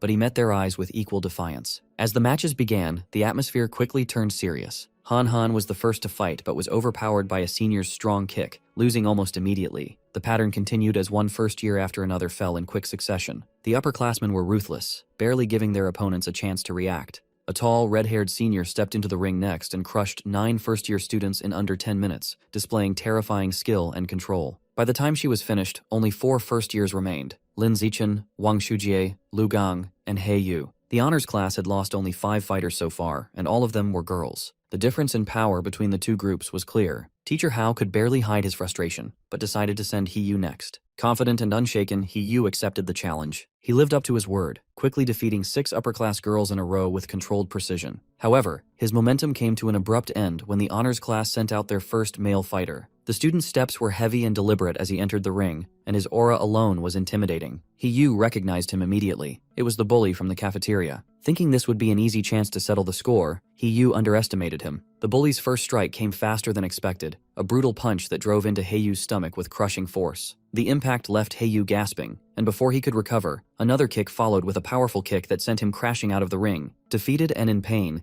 Heiyu realized too late that his opponent wasn't just strong, he was one of the top fighters in the honors class. After the match, the bully turned his attention to Lin Zichen, but he didn't react. When his turn came, he entered the ring with calm composure. The crowd erupted with anticipation as the two faced off. The bully launched a high kick aimed at Lin's head, but Lin easily caught his leg midair and, with one smooth motion, slammed him headfirst into the mat. The sound echoed across the gym. He didn't get up again. The spectators froze, stunned into silence as he was one of the top 5 fighters of the honors class. Yet Lin had defeated him instantly. Teacher Hao watched quietly, realizing that Lin's abilities were far beyond what he had shown before. Even our guy's classmates were unsettled, whispering among themselves about how inhuman his strength seemed. After the brief silence, the protagonist calmly turned to the remaining upperclassmen and asked who would fight next. No one stepped forward out of fear. What followed next was completely shaking. Within half an hour, all 29 remaining second-year students were defeated. Lin stood alone in the ring, surrounded by fallen opponents, while his system interface appeared before his eyes. Despite the overwhelming victory, Lin felt unsatisfied. His progress toward the system's goal was slow, and the limited pool of opponents at school no longer challenged him. His strength had already surpassed the level of his peers, and continuing under the same rules would only hold him back. Determined to move forward on his own terms, he decided to change his approach entirely. The principal of Shanghai High exhales heavily, rubbing her temples as she stares across the desk at our hero. A first-year student challenging the entire school sounds absurd, but Lin's expression leaves no room for doubt. He insists on it and asks him to come to the gym so he can show him why he's confident. Moments later, they stand in the dimly lit gymnasium. The air is still, and the fluorescent lights cast long shadows across the polished floor. The principal crosses his arms, waiting for an explanation. He calmly removes his jacket, revealing the defined, powerful build beneath his uniform. His composure never falters as he walks toward a massive barbell resting on the floor. He grips it with one hand and lifts it high over his head. The barbell weighs 700 kilograms, yet he raises it effortlessly, his muscles steady and unmoving. The principal freezes, his mouth falling open in shock. The realization hits him all at once. This is what he meant by showing his strength. His power isn't just impressive, it's unnatural. Not even Wu Tiancheng, the school's strongest senior, had displayed this kind of ability in his first year. The principal finally acknowledges the truth of what she's seen. Lin's strength is far beyond ordinary. He gives him an approving nod and agrees to authorize his school-wide challenge. Lin accepts with a grin but adds a condition. The event must include rewards. Without incentives, no one will bother to challenge him. He explains the plan clearly. Each participant receives a small reward, while the main prize pool increases with every challenger. If someone defeats him, they claim it all. If no one does, the winnings go to him. Amused by his confidence, the principal agrees. Before leaving, Lin requests that he keep his strength secret to prevent anyone from backing out early. He promises to stay silent. Later that evening, back in his office, the principal finalizes the event plans. When Lin reviews them, he nods in satisfaction. Their quiet discussion catches the attention of two passing teachers who nearly stop in shock at the sight of the principal smiling so warmly. The sight of the usually stern, iron principal showing such approval toward a student leaves them completely confused. The next afternoon at precisely 2 p.m., the gym is packed to capacity. Students crowd every seat, buzzing with excitement and disbelief. Two large fighting rings dominate the center, where Lin Zichen stands beside the principal. When he takes the microphone, the principal's voice carries across the hall as she introduces Lin, recounting his victories and announcing the rules of the challenge. One first-year student against the entire school. The gym erupts in noise, mocking laughter, shocked shouts, and outright disbelief. Many call the idea insane, claiming the principal must have lost his mind. They argue that beating one top class doesn't mean a first year can take on the second and third years combined. Through the uproar, Lin remains still and calm. When the noise fades slightly, he announces that starting tomorrow, he will be in the gym every afternoon for 2 hours. Anyone willing to fight him can come then. The anger and mockery around him doesn't bother him. He sees it as fuel. The more provoked the students become, the more challenges he will face, and the faster he can advance his survival of the fittest progress. As night falls, a young blonde man walks alone, nursing a drink. When two women approach and invite him to a bar, he dismisses them coldly. He gets frustrated as he wanders through the neon glow. He's a new recruit of the rat god cult, sent on his first mission to find a suitable sacrifice. Days have passed with no success, and his anxiety grows. He considers kidnapping a celebrity but knows he's too weak to overpower one. Time is running out, and the thought of failing his superiors makes his stomach twist. Then, as he paces through the streets, he catches sight of Lin Zichen jogging past in a tank top and shorts. The man decides Lin is perfect, a strong, handsome target worthy of offering. Determination replaces panic. He follows silently as Lin turns into a deserted industrial alley. Stopping in the shadows, the blonde cultist feels excitement. He releases his power with a low growl. His body begins to twist and deform, and within moments, the human form is gone, replaced by a monstrous creature crouched in the darkness, ready to attack. He lunges forward, roaring as he launches toward Lin Zichen only for a sharp crack to slice through the silence. A brick slams into his skull with brutal force. As the rat man is going insane, our boy is still amazed that he managed to bump into it, as the rat codex can help boost his progress. The rat man is holding his head, considering himself as unlucky as he is fearing our hero. Then, he drops dead, which shocks Lin as he didn't expect the rat god cult members to be this fragile. He then quickly begins to absorb the life force before anyone notices him. But the essence only helps him increase only 1%, which makes our hero think of the rat man as trash. Just for his own protection, he will refrain from going to night runs, because not all cult members will be that low when it comes to strength. Later at night, the city security headquarters joined forces with Shanghai University's Evolution Academy instructors and wiped out the rat god cult. He watches the news which informs that the rat god curled was wiped out, and the one who defeated the rat king this time was Wu Tiancheng, who is an instructor from the Evolution Academy, and also happens to be a gene-fused evolver classified as a high-level organism. His powers are so immense that the entire operation only took place in 30 seconds, and he defeated the enemy. Lin is amazed by the powers of a high-level organism. On the other hand, a guy in a bulletproof jacket sits sipping the tea, and wonders if there has been any contact from the others, but Tiancheng says that they have still been missing, and the elite force that went to the rebellion at source number 36 are still unaccounted for after so many years. Then, the guy asks for an update on source number 36, to which Tiancheng admits that they have been stable, or he wouldn't have time to come here and get rid of the Rat King. He thinks of it as a little fish, despite the fact that all the security headquarters were helpless in front of the Rat King. Then, the guy teases him over the alma mater, but Tiancheng feels nervous. Under the sewers, the Rat Man is begging for his life in front of the monster, who seems to be his boss. The The boss is furious at him, but decides to give him another chance, but at a price of something. The monster turns to the Rat King's brother and confronts him that he is smart enough to let his own brother take the fall while enjoying himself at the back. He threatens the Rat Man that if he doesn't start digging tunnels for him right away, he will kill him too. On the other hand, Lin is being followed by gossip as he goes through his phone reading the news of the Rat God cult members who are currently being searched for. Anyone who finds them would get a reward of 500,000 yuan. The offer makes him drool, but he knows even if he ends up finding them, he needs to stay low-key and later on dig for the rewards. Later, when he reaches the arena, he sees a lot of people who showed up. Han announces the rewards for the winners who ever takes a part in the duel, with prizes like iPhones and gaming consoles. A guy raises his hand to participate, but a girl steps on his face, going right in. Followed by her, many girls raise their hands to take part in it, and our boy found himself surrounded by many girls. The girls deliberately touch him and soon things take a wild turn. He focuses on winning, knowing he hates hitting girls but he has to win the contest. One by one he starts throwing away the women, but the girls don't back down as they ask for a rematch. He denies, which frowns the girls because they just wanted to be close to him, no matter the circumstances. Then, a bulky boy starts walking in his direction to teach him a lesson since he's jealous of our boy. But in just a punch, our guy throws him away along with his friend.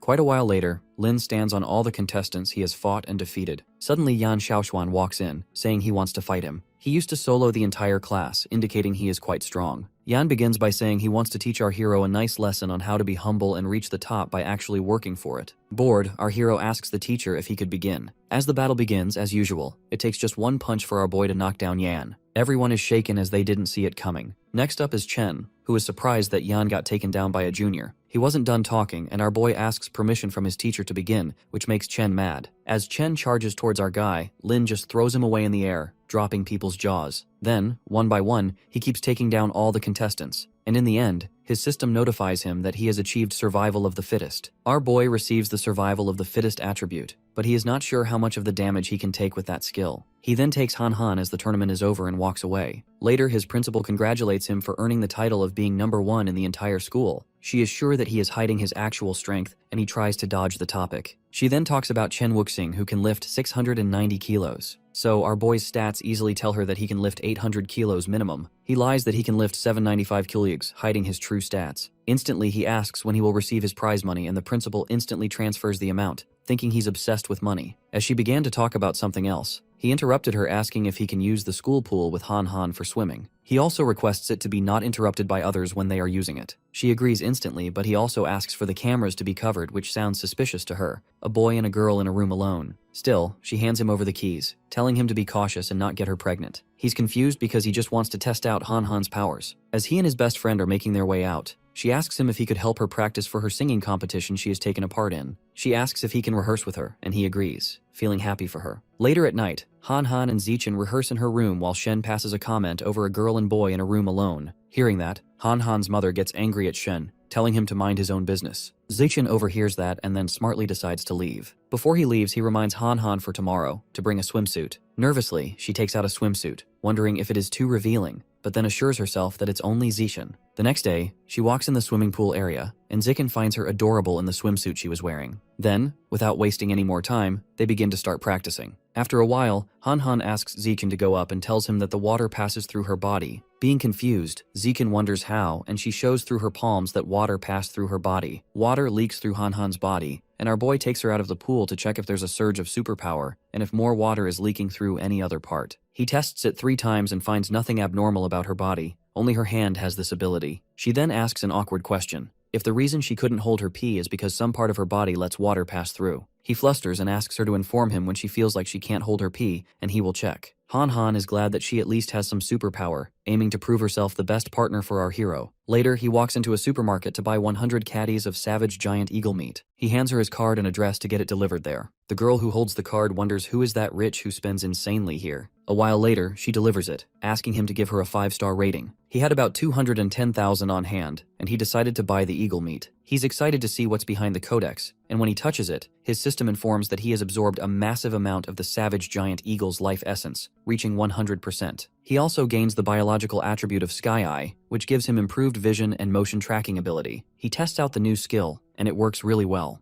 Then, he goes back home and sees the news where an individual underwent triple gene infusion mutation in a public area, which causes a lot of casualties. It is discussed somewhere that gene infusion is the wrong path, because only in old times nobody wanted to pick up my monster, and only monsters wanted to be humans, so if they find the right method to unlock human potential, they can evolve in advanced life forms. A doctor protests if they should only rely on traditional martial artists who cannot even stop a bullet to fight mutated beasts and not gene fusion individuals. Our guy's father discusses it with his wife, how gene fusion is also risky as they can become mutated anytime as well. She disagrees, saying the state has control over it. Then, they stroll off on the topic of their reproduction, as gene users have lost their ability to have kids. They get distracted by their son, and his mother is flustered, wondering if they accidentally discussed anything weird in front of him. Then, they gather over food, and our boy tells them about the campus singer competition, where Han Han signed up too. Hearing that, both of them decided to go and cheer for Han Han as she's also like a daughter to them. Back in the room, our hero does Han Han's makeup and tells her she looks beautiful. She blushes and her friend teases her. Han Han begins to explain that she's bad at makeup, hence she took his help, but her friend stops pulling her leg and tells her to be ready as she's up soon. Suddenly, Han Han calls for our boy, crying as she has peed herself again. As she cries, she's worried as her performance is just about to start, and she practiced too long for it to get ruined. He stops her from crying, or else her makeup would run down. A solution pops up in his mind. He instantly takes the curtain and a pair of scissors and makes a dress out of it. He hands her over the dress to go change instantly. She asks him to turn his back, and she changes into the dress. He's blushing as he's turned away, knowing Han Han is changing in the same room as him. After she has changed, she admits that she feels less nervous now since she has already cried a lot. He wishes her luck and sends her away. The host announces that the next performers are Lee Chuxin and Shen Qinghan. They both pour everything they have in this competition and end up winning. On the other hand, a guy enters the classroom and sees the curtains torn apart, wondering who did that. The next day, the hero is seen sweeping the floors as compensation for cutting the curtains down. He checks his notification and realizes that he has saved up around 900,000, enough to unlock the next Beast Codex. He gets it delivered, and this time it's Stealth Lizard, and he absorbs all of its life essence, gaining natural camouflage as his skill. His system informs him that he can lower his vitality to reduce his presence, and also ask his biological level. He's surprised that he got two effects in one, which is lowering his presence, which lets him hide or ambush enemies, and hiding his biological level lets him play dumb and strike hard. When he's done doing that, he goes to the market to buy a cake for his mom. As he's making his way there, he bumps into Senior Zhang Kai. He sees his legs, and Zhang Kai explains that he ended up getting his legs crushed in a motorcycle accident, making him amputate his legs. But to his luck, he joined a cybernetic enhancement program by the Mecha God Group, and he went from being disabled to a cyborg.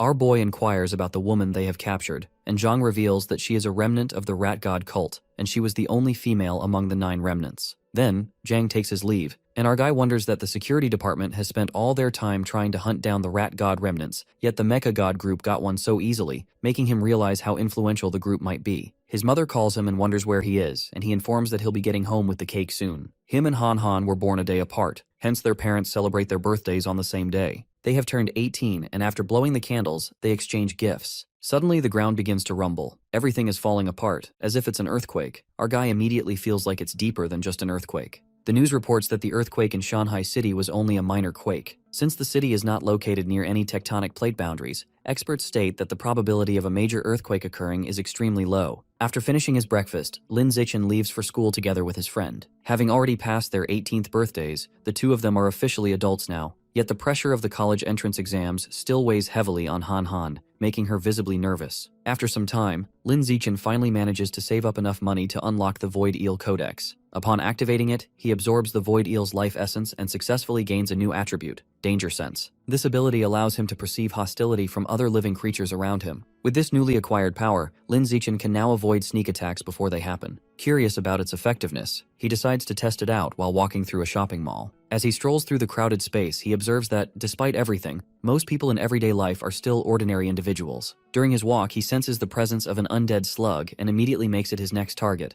hoping to obtain its powerful regenerative ability. However, reality quickly dampens his enthusiasm. The undead slug is extremely expensive, and even with a manuscript fee of 100,000 per month, the cost is still far beyond his current means. Lin Zichen realizes that if he wants to continue advancing, he will need to significantly increase his income, something he plans to focus on after the entrance exams are over. Meanwhile, inside the principal's office, an employee is giving a formal presentation on this year's academic performance. He explains that overall results across cities in Nanjing province are nearly identical to those of last year. Quanzhou City remains in first place, followed by Changzhou, Nangwan, Shanghai, and Doshan, while Haiyuan City once again ranks at the bottom. After concluding the report, the employee asks about the situation at Inside Source Site 36. Upon hearing that everything has stabilized, he visibly relaxes. Principal Yuan tells him that he may leave. Once she is alone, she reflects quietly and realizes that she has not taken on a disciple in many years. In this world, the martial arts college entrance exam spans a total of 9 days. On the morning of the first day, candidates must complete a written examination that tests their theoretical knowledge. The afternoon is reserved for a physical fitness assessment. From days 2 through 8, students undergo a full week of live combat evaluation. During this period, martial arts candidates from across the province are sent into a forest environment, where they must survive in the wilderness. Finally, on day 9, the candidates face a compatibility test involving gene fusion and mechanical modification. Today is June 7th, marking the first day of Lin Zichen's entrance exams. Han Han is visibly anxious, worried that she might panic and make mistakes during the test. Seeing her distress, Lin Zichen hugs her and reassures her, telling her that her theoretical foundation is solid and that she will definitely pass. After wishing each other good luck, the two head toward their respective exam halls. Lin Zichen finishes his written exam quickly. With a significant amount of time still remaining, he decides to use the opportunity to brainstorm ideas for his novel. When he later walks out of the classroom, he notices Han Han emerging with an embarrassed expression. For a moment, he wonders if she may have messed up her test. He tries to comfort her, reminding her that students from the martial arts track only need to pass the written portion. However, Han Han quickly reassures him that she performed well. She then says she needs to rush to the bathroom, and Lin Zichen urges her to hurry since the physical fitness test will begin soon. During the fitness assessment, Lin Zichen's results completely shock everyone present. He lifts 950 kilograms in a single-arm barbell lift, leaving both students and examiners stunned. He then crushes the 100-meter sprint in roughly 5 seconds and achieves a vertical jump of nearly 5 meters. Afterward, Han Han shares her own results with him. She completed the 100-meter sprint in under 10 seconds, jumped slightly over 1.5 meters vertically, and managed a single-arm barbell lift of 125 kilograms. Although she knows her performance cannot compare to his, Lin Zichen reassures her that her scores are still exceptional for a female student. At that moment, another friend approaches them, announcing that the written test results have already been released. He mentions that Wang Shujie and Lu Gang both scored in the 80s, while he himself nearly reached an 80. Han Han then reveals that she scored 82, which leaves their friend deeply impressed. As for Lin Zichen, it goes without saying that his score is even higher. As Lin Zichen and Han Han walk home together, Han Han wonders aloud what the upcoming forest test site will be like. Lin Zichen confidently tells her not to worry, assuring her that he will protect her during the survival assessment. In response, she promises to stay close to him at all times. Elsewhere, a masked man meets with a safety officer and asks him to use his identity to help control the 10 geniuses participating in the live combat test. He hands the officer a box containing 10 demon seeds, explaining that they can temporarily enhance his strength. In return, he promises to recommend the officer to the higher-ups and help him become an official member of the organization. The safety officer reminds him that his true objective is not official status, but rather obtaining a mutated fruit. However, the masked man explains that a mutated fruit would likely only allow him to evolve to ordinary Tier 7. On the other hand, joining the organization could potentially grant him the opportunity to evolve into a high-level life form. After taking a deep breath and weighing his options, the officer finally agrees that becoming an official member first would indeed be the better choice. The instructor announces that they are about to arrive at the exam site for the combat assessment. He instructs all examinees to make their preparations in advance and get ready to disembark from the bus. Lin Zichen gently wakes his friend, and soon after, the instructor orders all examinees assigned to Entrance 9 to get off the vehicle and proceed toward their designated assembly point. Throughout the forest, numerous score tokens have been placed in advance. Each token is marked with a number that represents the points it is worth. These score tokens are deliberately positioned in dangerous and treacherous locations. Some are hidden among treetops, others are located along sheer cliffs, and some are even embedded within the bodies of wild animals or mutant beasts. All wild animals and mutant beasts in the area are being monitored by safety officers at all times. If an emergency occurs, examinees are allowed to call for help, but doing so will result in immediate disqualification. The mutant beasts deeper within the forest are specifically reserved for geniuses who wish to earn extra points. Ordinary students are strongly advised to know their limits and act cautiously.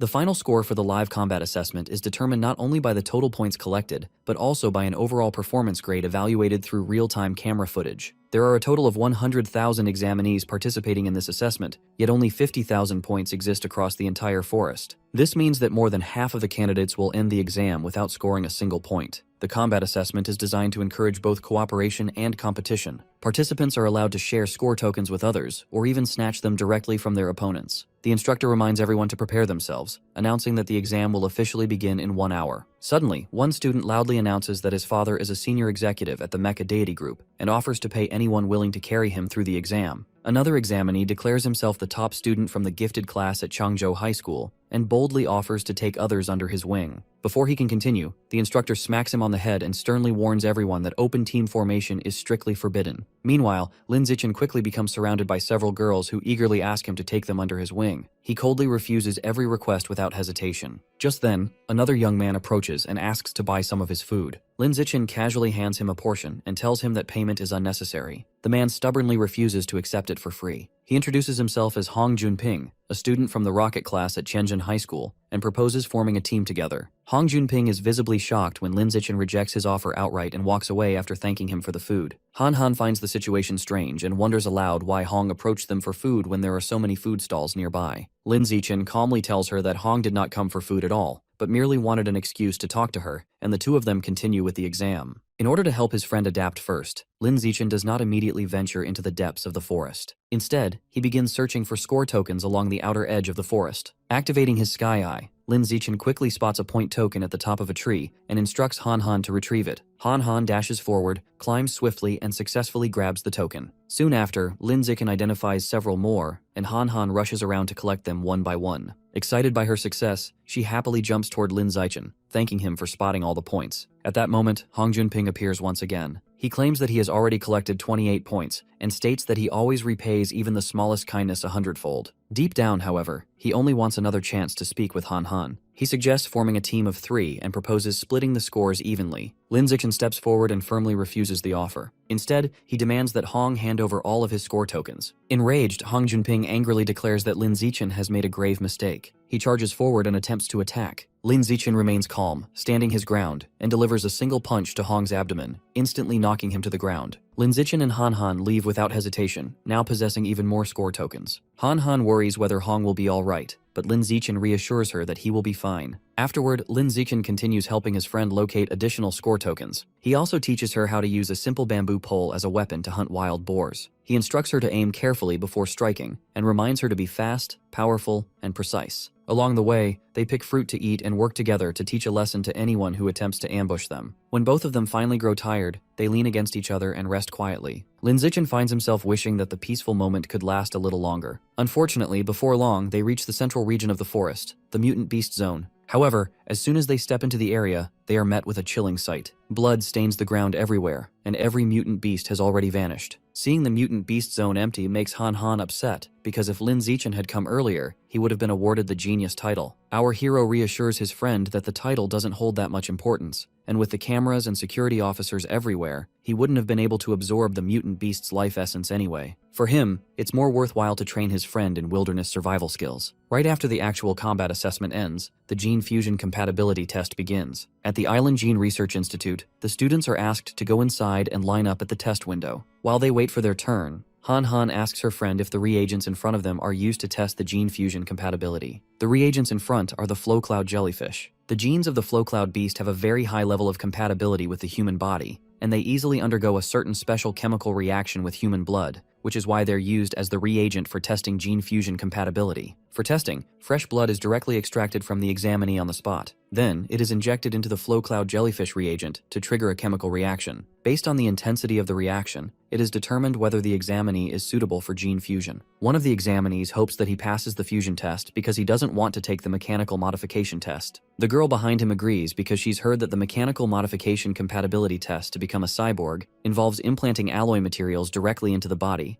and the pain is worse than childbirth. Han Han takes her test, and she and her friend wait for the results. The test results will be out in an hour. As they wait, someone excitedly announces that his gene fusion compatibility is 8%, and he can become a gene fusioner now. Someone else feels disappointed for only getting 4% and failing, while another one of them is happy to barely pass at 6%. 8% is considered excellent, but 10% is the benchmark to get into top universities, Kyoto and Shanghai. The Kyoto prodigy scores 16% on the gene fusion compatibility test, and our hero's physical strength is way above his, so he thinks he'll be able to get 20% compatibility. Han Han starts getting nervous about her score. Lin Zichen tries to comfort her, but he also worries that if her score turns out to be low, they won't be able to stay together. Right then, the other examinees excitedly scream for getting 10% and 11% in their scores. Seeing the two students behind him get their results, our hero decides to check his. Han Han is scared to check her score, so she asks him to check his first, and then check hers. As our hero checks his score, he sees that he scores 15% compatibility. Han Han excitedly hugs him, feeling confident that he'll definitely be the top scorer in the province. However, our hero is disappointed that he scores lower than the prodigy and realizes that physical strength alone isn't what matters. Next up, he decides to check Han Han's score. Their friends reassure her that she'll definitely score better. As Lin Zichin checks her score, everyone is surprised to see her compatibility score at 21%. Meanwhile, at the Provincial Education HQ, everyone gathers to take a look at the gene fusion compatibility results from all schools. They all see Lin Zichin's score at 15% and congratulate Principal Bai for producing the top scorer from Shanghai School. Everyone thinks Lin Zichin is the top scorer, but then Han Han's results shock everyone. No one can believe that Han Han scores 21% because she always seems average. Yuan asks what kind of student Han Han is, and Principal Bai tells her that Han Han was always average and thinks there must be an error in the result. Having no other way, Yuan takes a sigh and decides to go and check it herself. Back at the testing center, not even Han Han can believe it herself and thinks it's a mistake. Our hero tells her that it's accurate because she has a very high affinity with water,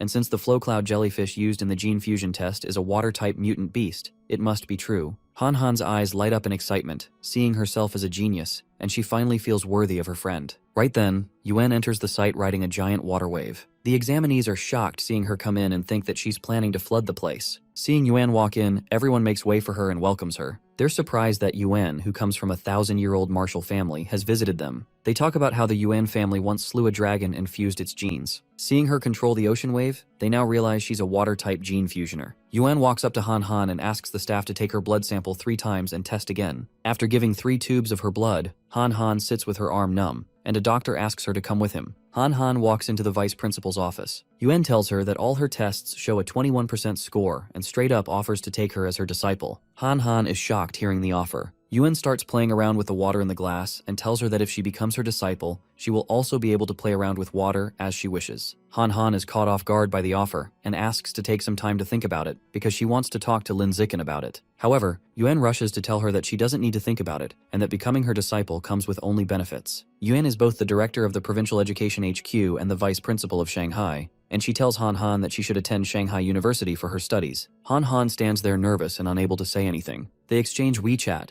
and Yuan tells her that she also has another disciple who came 10 years before, and although they're the same age, Han Han should call her senior sister. Yuan sends her a photo, and when Han Han takes a look at it, she's shocked to see that the disciple is Bai Shui. She asks her master about the name, and Yuan tells her that it's Luo Gan Shui. Yuan asks her disciple if she knows her senior sister, and Han Han explains that her close friend in elementary school looks just like her. But then she is transferred to another school, so Han Han wonders if it's the same person. Yuan finds her disciple's compatibility beyond anything she has ever seen, and proceeds to run a full-body examination to see if there is anything unusual or strange about her body. However, when she examines Han Han's body, she is surprised to see that there is nothing strange about it. It is far too normal for someone with such a high compatibility, which is very unusual. Yuan tells her disciple that she will alter her real score to 16% so as to prevent malicious people from targeting her, and tells her that she can leave now. After Han Han leaves, Yuan calls her dad to tell him that she has taken Han Han as a disciple. She further adds that she has also looked into their background, and it's spotless. As for Lin Zichin, who ranks second, she finds out that the two of them are childhood friends. Yuan's dad is impressed and believes that they could get great benefits from this disciple in the future, and he cautions his daughter against letting anyone find out about Han Han's talent. Meanwhile, our hero is surprised that his friend finds a master so suddenly, but he decides to go with it. If Yuan means no harm, then having a powerful master would be good. And if she turns out to be a bad person, Han Han can just end the master-disciple relationship once she's strong enough. As our hero and his friend get back home, their moms take them to the Mingxiang restaurant to celebrate. They're impressed by Han Han's score and feel happy that the two friends can go to the same university again. They all celebrate Han Han and Lin Zichin getting first and second place and return home after hanging out. Later that night, Lin Zichin's mom hears a knock at the door and sees Han Han at the door and thinks she has come to sleep with Lin Zichin. Han Han hesitantly tells her friend's mom that she comes to talk to Lin Zichin about something important and embarrassingly walks up to his room. Lin Zichin's mother wonders what is so important that it needs to be said in person and thinks that she has come to confess her feelings. Han Han knocks on Lin Zichin's door and tells him that she is here to talk about her new master. She explains that when Yuan fully examines her body, she doesn't find anything special, and her body is completely normal like everyone else's. The fact that Yuan, the woman who can control waves of the ocean, cannot detect any secret within Han Han's body, makes our hero realize that Han Han's body is more mysterious than he thought. He tells his friend not to tell anyone about it because they don't know what kind of consequences it might bring. He assures her that they will study it slowly once they are stronger and more knowledgeable. Han Han agrees with her friend and then proceeds to tell him about her senior sister. She shows him the photo and tells him that she thought it was Bai Jue. Our hero agrees that the woman in the photo looks like their friend, but her aura and temperament are completely different. However, he is curious about where the photo is taken. Han Han asks her master, but all she can get is that it is called the Origin Ground, and the master doesn't tell her anything more. After quietly sitting on the bed for a while, Han Han asks her friend if men like women who wear chipaos. Lin Zichen wonders if she is influenced by her master and starts blushing as he imagines her in the outfit. He tells her that she would look good if she wore it and says that he likes it. Han Han then asks him about stockings and what color she should get. Our hero starts blushing and tells her that he would choose black or white, and Han Han straight up places an order online. Right then, Lin Zichen's mom knocks on the door and brings a bag of items that Han Han's mother sends over because she is sleeping over. Han Han feels embarrassed that her mom sends her everything, but Lin Zichen's mom tells them that they are grown-ups now and can stay up late together. Han Han takes out the items from her bag to go to the washroom, but she is shocked to see that her mom packs her protection. She feels embarrassed and rushes to the washroom while our hero is left confused. Both our hero and his friend are admitted to Shanghai University's Evolution College. Han Han, like Lin Zichen, also signs a contract with Hiyu's martial arts school, and today they are heading to the martial arts school to take part in a promotional event. However, after a short ride, our hero unexpectedly runs into some weird people blocking his way. Liu Chuanwu, the dean of Shanghai University's martial arts college, introduces himself and tells our hero that he is here on behalf of the Heaven Human Pavilion. Tianren Pavilion is a conservation organization that opposes gene fusion and mechanical modification, and they have been a hot topic for a while. However, most of the attention comes from people criticizing them for misleading the younger generations. Liu Chuanwu invites our hero to the Tianren Pavilion. Our hero tries to walk away, but Dean Liu stops him to talk and even offers him the latest iPhone. At the meeting, Dean Liu explains that the Tianren Pavilion researches unlocking the potential of pure-blood human people without any gene fusion or mechanical modification. Their aim is to break the limitations of the ordinary level and evolve into advanced, rare, or even legendary level beings. Liu claims that his research has already achieved some results and feels confident that Lin Zichen will understand it once he watches the video. Dean Liu hands his phone to Lin Zichen and shows him a video in which he, with a biological level of ordinary 9th rank, overpowers and defeats a high-level gene fusioner. As our hero watches the video, he is surprised to see Liu fighting Wu Tiancheng, who single-handedly wipes out the rat god cult. Wu Tiancheng flies into the air and rains all his feathers at his opponent. Liu blocks the attacks by covering himself. Wu Tiancheng comes back down. Liu rushes toward him and knocks him out with a punch to the face. Dean Liu believes that the human body is already unmatched and that the bodies of other races are not needed. He believes that pure-blooded humans who train with body tempering techniques are the real future of humanity. After watching the video, our protagonist is left astounded and wonders if the video is real or fake, or if Wu Tiancheng is just some planted actor. Then Dean Liu clears all his confusion, assures him that the video is not tampered with at all, and invites him to watch him challenge other high-level gene fusioners. Our hero wonders why the dean doesn't post the video online because it could help promote the Tianren Pavilion much more effectively. However, Dean Liu tells him that the authorities don't allow it because they believe there is no future without raising biological levels, so they don't think it is worth promoting. The problem is that if the Tianren Pavilion isn't promoted, more people won't be encouraged to join the research, and achieving a breakthrough will be extremely difficult because a qualitative change can only happen when there is enough quantity. However, the dean believes that if a genius like our hero joins them, he won't end up like him, training hard for 50 years and still being stuck at the ordinary 9th rank. He feels confident that Lin Zichen can evolve into a high-level being. Our hero is confused when he hears that the dean trains for 50 years when he only looks like he is in his 50s. Dean Liu reveals that he only looks 50 or 60 years old, but in reality, he is almost 100 years old, and the only reason he can stay this young is because of the body tempering technique. On Liu Chuanwu's insistence, Lin Zichen agrees to look up his information on the Qiandu Encyclopedia. His profile reads that the body tempering technique can extend one's lifespan, but he doesn't know if his parents can cultivate it. Lin Zichen reads more and learns that Liu Chuanwu is the esteemed eldest young master of the renowned Liu martial family. Their family is one of the top families in Nanjiang province, but after the era of gene fusion, the entire family declines for refusing to undergo fusion with other mutant beast genes. As Liu Chuanwu, his home is broken. His wife and children leave him because he refuses to take the gene fusion path, and they choose gene fusion. Our hero starts imagining himself with Han Han and feels confident that she would never leave him for the bond they share. But then, the relationship section catches our hero by surprise. He is shocked to learn that Liu Chuanwu's wife is his friend's master. However, seeing their kids' photos grayed out makes him wonder if it means the children are dead. After reading the profile, our hero now knows better than to underestimate Dean Liu. Liu Chuanwu tells our hero that the fact he looks so young despite being almost 100 years old proves the potential of pure-blooded humans, and it's why the Tianren Pavilion exists. Tianren means humans who defy fate itself and triumph over the heavens. Gene fusion borrows power from mutant beasts, and because of that, can never surpass them. Lu Chuanwu believes that one day humanity will fail to withstand the mutant beasts' invasion, leading to their extinction. The same goes for mechanical modifications, because many materials used in mechanical modifications also come from mutant beasts. It relies on them and can never surpass them. Dean Liu clarifies that his Tianren Pavilion doesn't oppose gene fusion or mechanical modification, but it opposes relying solely on these two paths. He believes that humans should rely on gene fusion and mechanical modification for the early stages, and during that time, they can research alternative paths and prepare for the later stage. Dean Liu extends his hand forward and invites Lin Ziken to join the Tianren Pavilion to improve humanity's future. Our hero remains quiet, and Lu Chuanwu tells him that he believes he can be the first pure-blooded human to break past the limits of the ordinary level. However, our hero still doesn't know exactly what the body tempering technique is. Liu explains that it is a blood tempering technique found in the ancient ruins. The blood tempering technique uses one's Q1 and blood to refine the body, strengthen the flesh, and increase personal combat power. The records found in the ancient ruins say that when the blood tempering technique is cultivated to its highest realm, one can achieve a sanctified body capable of flying into the skies, burrowing into the earth, and shattering mountains and rivers with a single punch. It can tear apart giant mutant beasts with a body as tough as steel, using nothing but human flesh and bones. However, the blood tempering technique can only be cultivated by pure-blooded humans. Gene fusioners have impurities in their blood, so they can't cultivate it, and cyborgs have incomplete bodies, which stops their Q1 and blood from circulating, which means they can't do it either. That's the reason Tianren Pavilion believes that the future belongs solely to pure-blooded humans and not to gene fusioners or cyborgs. Liu extends his hand forward and asks our hero to join them on their journey of blood tempering technique. However, our protagonist doesn't think he knows enough about pure-blooded humans to make a decision and tells Liu that he'll first look into it. Dean Liu agrees that taking time to understand things is important,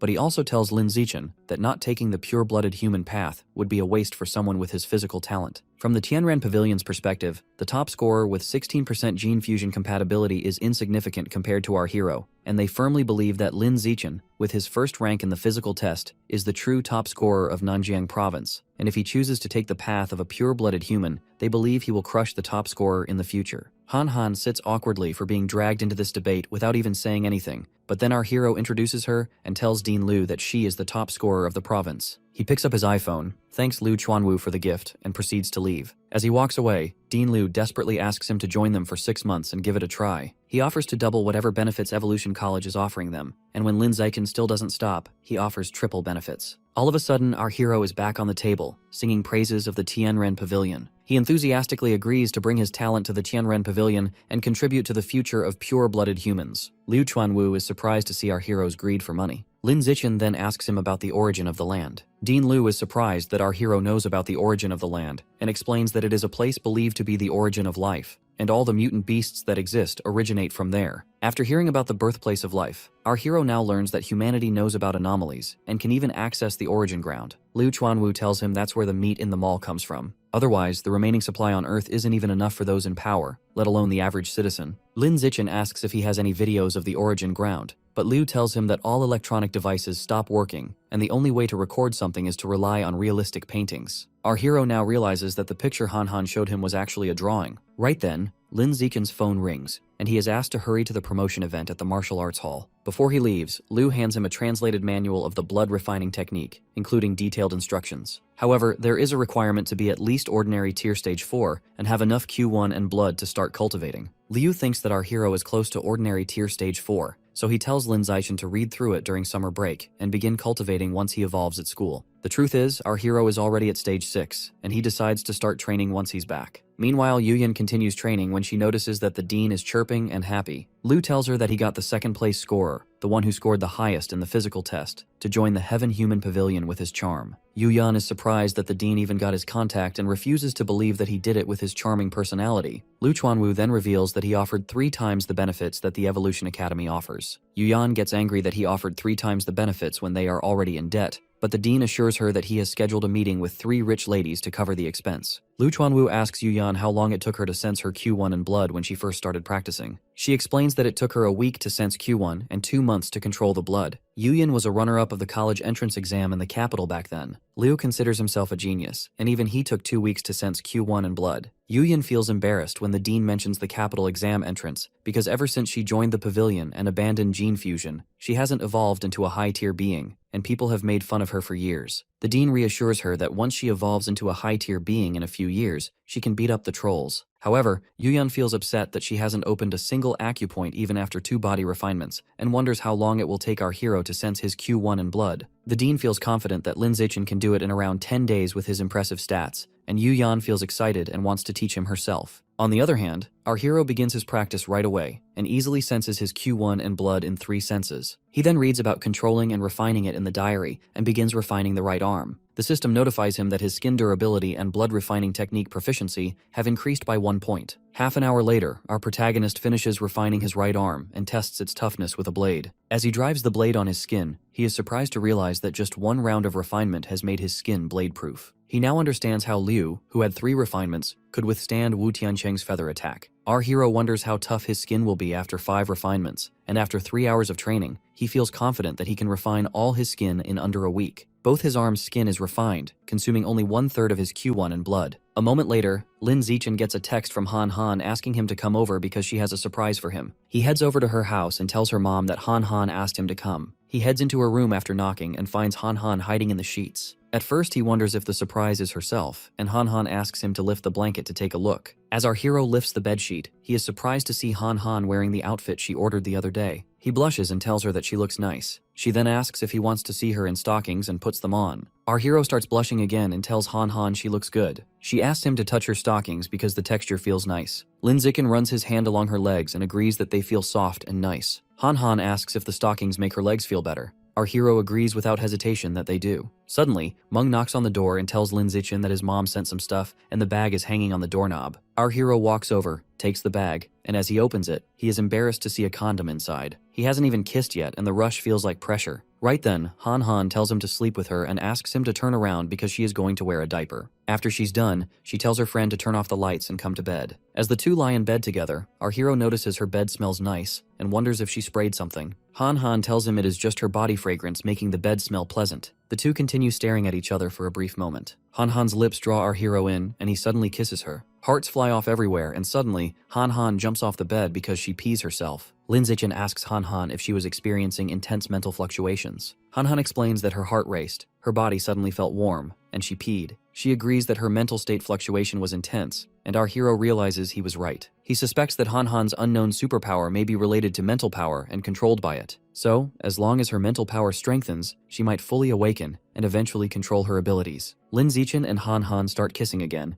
and just like before, Han Han's mental state fluctuates, and she pees herself. After several tries, our hero confirms that his friend's powers are activated by mental power. Completely soaked, Han Han heads into the shower and asks Lin Zichen to bring her a set of clothes. Our hero opens her wardrobe and starts searching for her clothes. He reasons that she must sleep with a diaper on anyway, and chooses a set of clothes for her. Later, Han Han remains asleep while our hero continues staring at her sleepy face. He gets up and walks out of her room, and Meng asks him to stay for breakfast. At the table, Ye wishes that Han Han were as disciplined as Lin Zichen because she sleeps in, but our hero believes sleeping on vacation isn't too bad if she has already placed first in the province. After our hero leaves, Han Han's mom wonders if her daughter showered late at night because of him and decides to text Wangsun about the good news. Our hero heads to the laundry to wash his dirty clothes. His mom gives him a thumbs up and tells him he is very capable. Meanwhile, Dean Ma pays a visit to Liu Chuanhua, demanding an explanation about Lin Zichen. Dean Liu pretends to have no idea what Ma is talking about. Ma screams at him for poaching Lin Zichen to his martial arts college when he was already enrolled in Evolution College. Liu yells back that it is not poaching because Martial College can recruit students just as Evolution College can. They begin arguing about Lin Zichen. Ma tells Liu he should understand the first come, first served principle, but Liu doesn't think he broke any rules because Lin Zichen is not officially his student yet. Ma agrees that it is not a university rule but insists Liu has broken the unwritten rule between deans. However, Liu refuses to accept the unwritten rule. He believes his recruitment was perfectly open and a fair competition. If Ma is upset about it, he can go and convince Lin Zichen to return to Evolution College. Ma gets offended and challenges Liu to fight him on stage for a real fair competition. But Liu is not stupid. He knows that as an ordinary 9th rank, he cannot fight Ma, who is an advanced level 5th rank. He believes Ma is bullying an old man by challenging him. Ma walks away and reminds Liu Chuanwu that as long as he does not take gene fusion, he will always remain a weak ordinary level 9 rank for life. Ma calls Liu weaker than an ant, no matter how much he messes around with his pure-blooded humans. Meanwhile, Yuan assures Ma that when Lin Zichen sees peers weaker than him surpass him through gene fusion or mechanical modification, he will realize his mistake and return to Evolution College. Ma insists that Liu has broken a rule and must be punished, but Yuan just tells him to use Liu's tactics against him and poach his student back. and Ma agrees. Ma Junhei is usually calm, but whenever he faces Lu Chuanhua, he gets angry and loses all reason.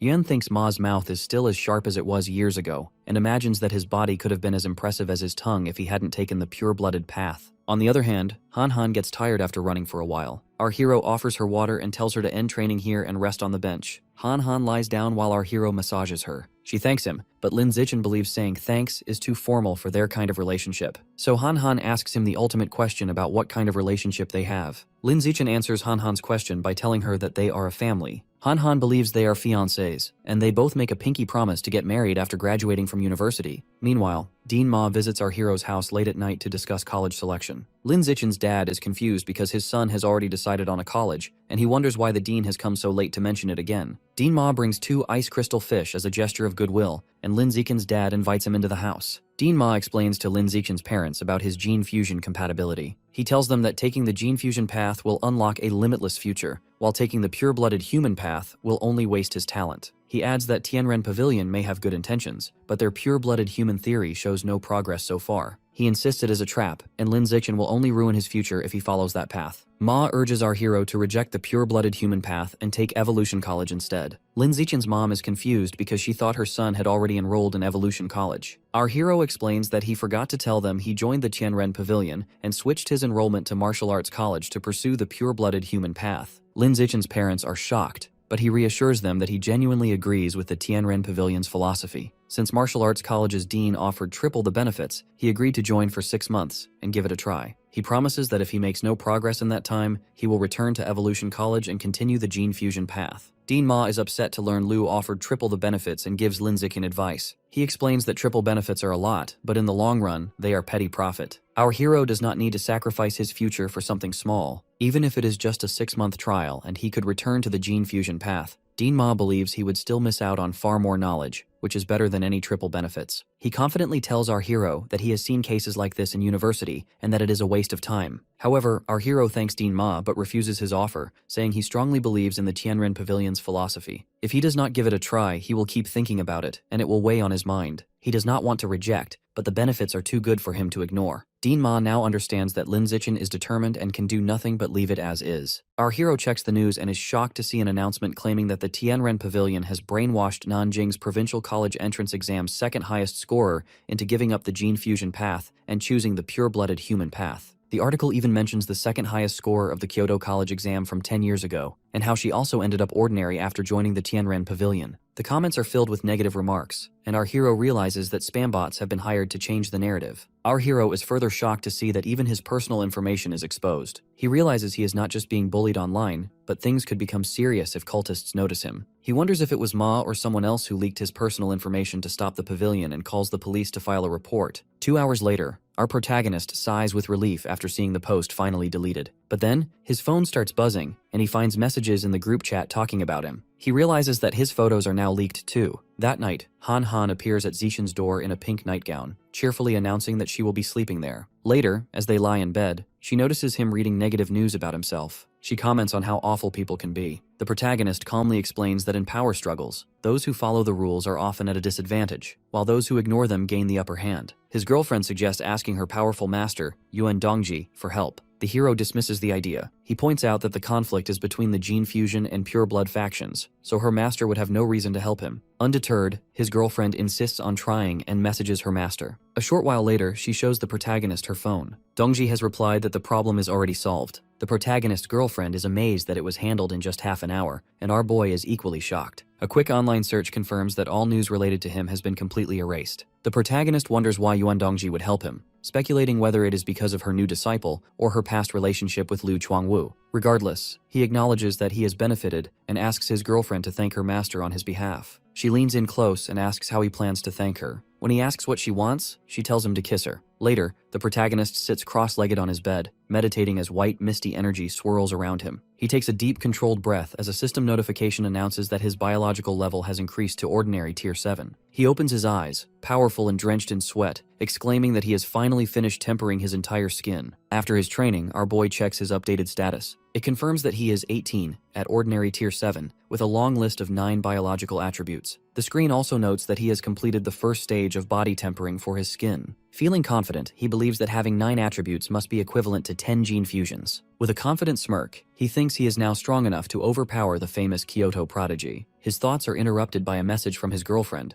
asking him to accompany her and their friend Chuksin to retrieve their eggs next Monday. He understands that since she plans to follow the gene fusion path, which often leads to infertility, she is preserving her eggs for a test tube baby in the future. He quickly agrees. The following Monday, they arrived at a large modern hospital. Inside a room, the protagonist's girlfriend lies on a hospital bed. A nurse gives her an ovulation induction shot and instructs her to return the next day for the retrieval procedure. Han thanks her. Later, as they walk down the hospital corridor, Chuksin comments on how troublesome the process is. The protagonist's girlfriend admits she still feels a little nervous. Hearing this, her best friend puts an arm around her shoulder and suggests they go shopping to take her mind off things. Han happily agrees. The girls ask the protagonist if he wants to join them, but he declines, explaining that he has other things to do. Chuksin is thrilled to have a fun day alone with Han, and the two girls wave goodbye and walk off happily. Back in his room, the protagonist decides it is time for the next stage of his training, tempering his muscles. As he meditates, system notifications confirm that his muscle strength and blood tempering technique proficiency are increasing. He notes that the burning sensation is far more intense than when he tempered his skin, but he can endure it. After an entire afternoon spent tempering just his right arm, he collapses onto his bed, exhausted. To recover, he eats a large amount to replenish the chi and blood he consumed. Afterwards, he tests his new strength with a hand gripper and is stunned to find that tempering just one arm has increased his power by 50%. Suddenly, there is a knock at the door. His girlfriend enters and explains that Chuksin suggested they all hang out with Haeyu before school starts and has already accepted on his behalf. Our boy takes her hand and assures her that if she is going, he will definitely go too. However, his girlfriend looks worried and explains that her best friend wants to go to the beach. She does not want to go but feels bad refusing. She reminds him of her past trauma, recalling the terrifying, mysterious voice she once heard in the ocean, and admits that she is scared. The protagonist comforts her, promising to protect her. He suggests that if she is too afraid, they will not go into the water. Reassured, she agrees. The scene shifts to a dark, fiery cavern. A large circular platform covered in glowing runes floats above lava, where a secret meeting is taking place. A giant green monster reports to an enigmatic figure, a man in a fine suit wearing a sinister plague doctor mask. The monster informs him that his stinky rats have successfully dug all the required tunnels. The monster instructs the masked man to set a biological coordinate there. The man agrees, raising a strange, powerful staff with a single glowing red eye and slamming it into the ground, releasing a surge of dark energy. To complete the ritual, he slices his own wrist and lets his blood pour onto the staff, to be absorbed by the red eye. As tendrils of red and black energy erupt from the ground,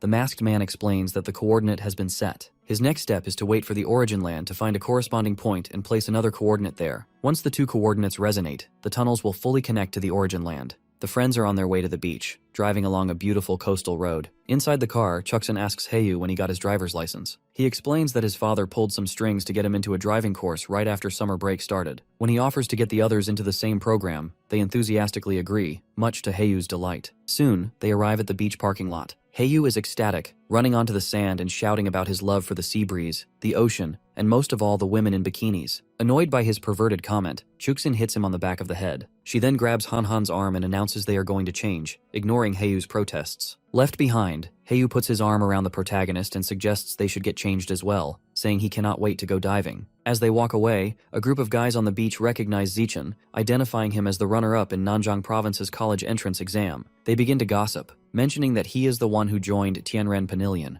They speculate that he must have been brainwashed or brain damaged to begin with, concluding that he has completely ruined his future. Haeyu overhears their conversation and becomes furious. He confronts the gossips, angrily demanding to know who they think they are to judge the provincial runner-up and yelling at them to keep talking. The group is left speechless and terrified by his sudden outburst. Just as he is about to escalate the confrontation, the protagonist calmly grabs his arm, telling him to forget it and not waste his breath on them. The protagonist explains that he simply does not care about their opinions, but if they had said something he truly cared about, he would have definitely gotten physical. Haeyu asks what he cares about. Just then, Chuksin and the protagonist's girlfriend return, now changed into their beach attire. Chuksin cheerfully points out that it is obvious. He cares most about his girlfriend. Haeyu scratches his head, admitting it was a pointless question, while Chuksin tells the boys to hurry up and get changed. A short time later, our boy and Haeyu reappear in their swim trunks, showing off impressive muscular physiques. The protagonist offers to apply sunscreen to his girlfriend. From her lounge chair, his girlfriend happily accepts the offer. As the protagonist rubs sunscreen onto her back, she confirms that he is doing a good job.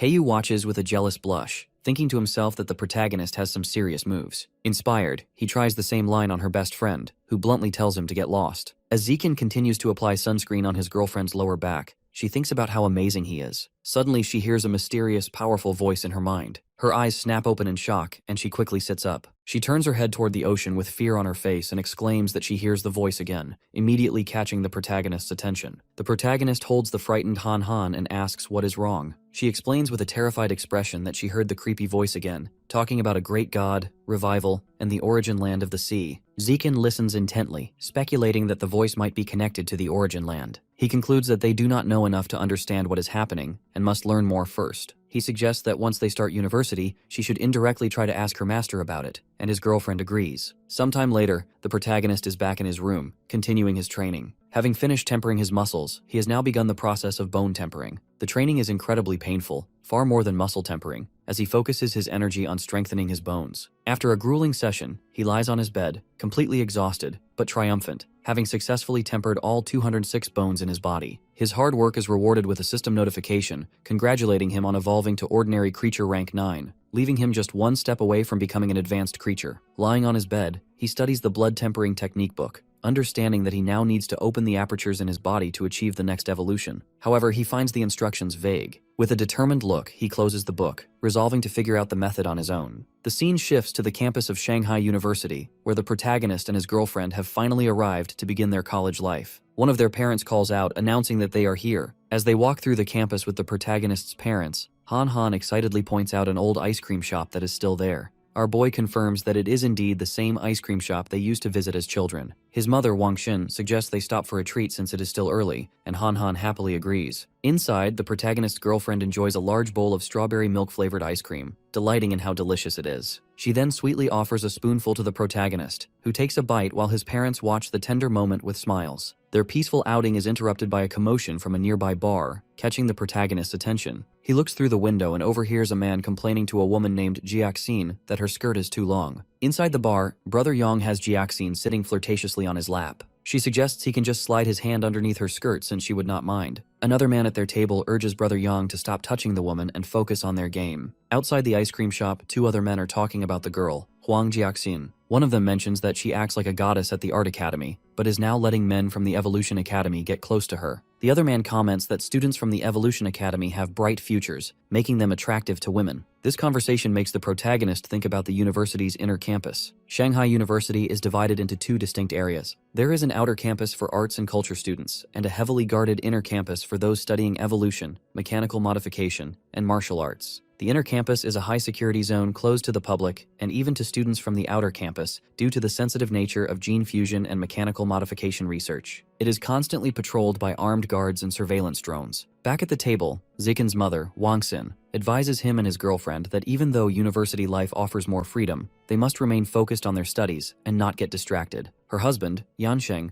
reassures her that their children are responsible. He tells the protagonist and his girlfriend that it is time for them to head to the inner campus, since the parents cannot enter the restricted area. Yansheng reminds his son to take good care of Han Han, and the protagonist promises that he will. At the heavily guarded entrance to the inner campus, a guard asks them to present their admission notices. Han Han hands her over, but as the protagonist searches for his, the guard stops him. He recognizes Zikin as the second highest student from the provincial exams who joined Tianren and allows them to pass without further checks. Inside, the campus is bustling with gene fusers and cyborgs, a common sight in this specialized area. After they complete their registration paperwork, it is time for them to go to their separate dormitories. His girlfriend waves goodbye to the protagonist, promising to see him that evening before heading to her dorm in the Evolution Academy. Upon arriving at the Martial Arts Academy, the protagonist is immediately swarmed by a group of enthusiastic female seniors. They shower him with compliments about his looks, offer to carry his bags, and eagerly ask for his contact information. Just then, a confident blonde senior steps forward, volunteering to personally escort the protagonist to his dormitory. He gratefully accepts her offer. As they walk, the senior asks if he would like to see the school's combat power rankings. She leads him to a display with two lists, the peak ranking for the top 500 students school-wide, and the new student ranking for the top 100 freshmen. She explains that the top 3 students on the peak ranking are all powerful fourth years from the Evolution and Mechanical Academies. In contrast, only 3 students from the Martial Arts Academy are on the list, and their ranks are much lower. The senior then tells him about a former star student from their academy who, like him, was a top scorer on the entrance exams and even reached 6th place on the peak ranking. However, because she was a pure-blooded human, her progress eventually stalled and she was surpassed by gene fusers and cyborgs. The senior reveals that her name is Song Yu Yan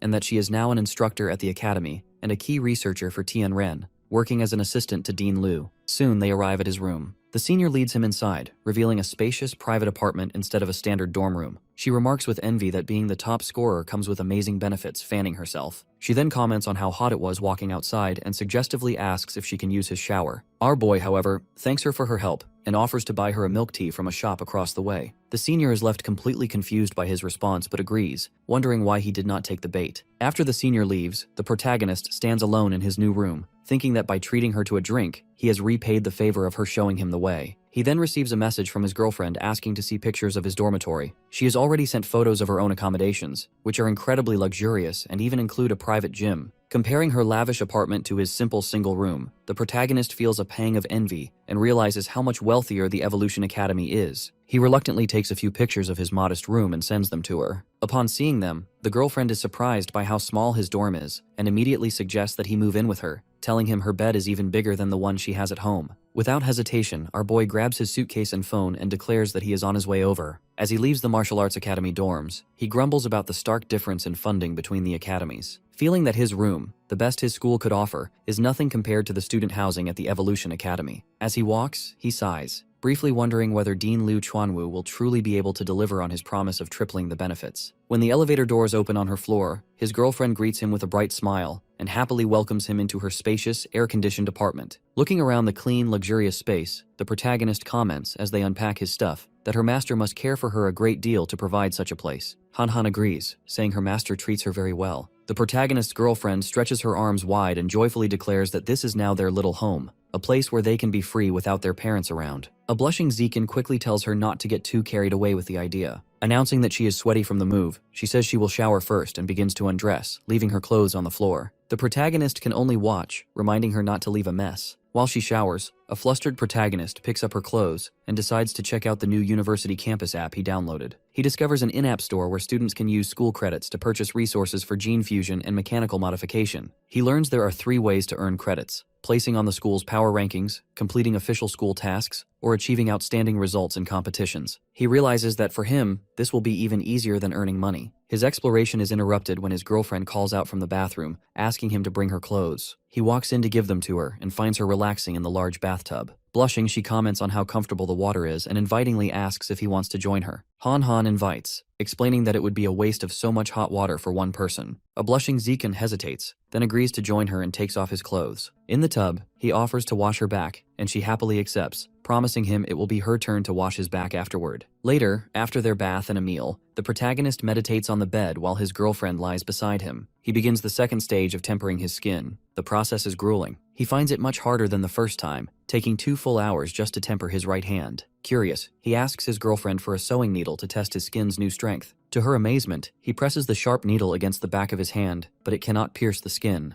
A system notification confirms his skin's toughness is increasing. When he applies more pressure, the needle shatters against his hand. The protagonist's girlfriend is in awe, exclaiming that the blood tempering technique is so incredible that it makes her want to pursue the pure blood path too. The protagonist then announces the next test: heat resistance. He calmly holds his hand over a lit stovetop flame. A system notification confirms his heat resistance is increasing. He reflects that it took over a minute before he felt a slight burning sensation, and concludes that with the blood tempering technique and his system's attributes, he is on his way to achieving a saintly body. Just then, his phone buzzes with a new message from Liu Chuanwu, the dean of the Martial Arts Academy. The dean asks if he is settled in and invites him to visit the Tianren headquarters to familiarize himself with the environment and meet the other members. Our boy agrees, and the dean instructs him to wait downstairs for someone to pick him up. Since he is not at his own dorm, the protagonist replies with his girlfriend's address. After receiving confirmation, he sighs and decides to head downstairs. He informs his girlfriend that he has to go out for a while, explaining that the dean invited him to the organization's headquarters. She encourages him to go ahead. Outside, he finds a shady spot under some trees. While leaning against a tree, he is noticed by a young man with spiky orange-brown hair. The young man approaches and recognizes him as Zechen, the top provincial exam scorer who joined Tianren. The protagonist greets him, thinking to himself that he has become well known.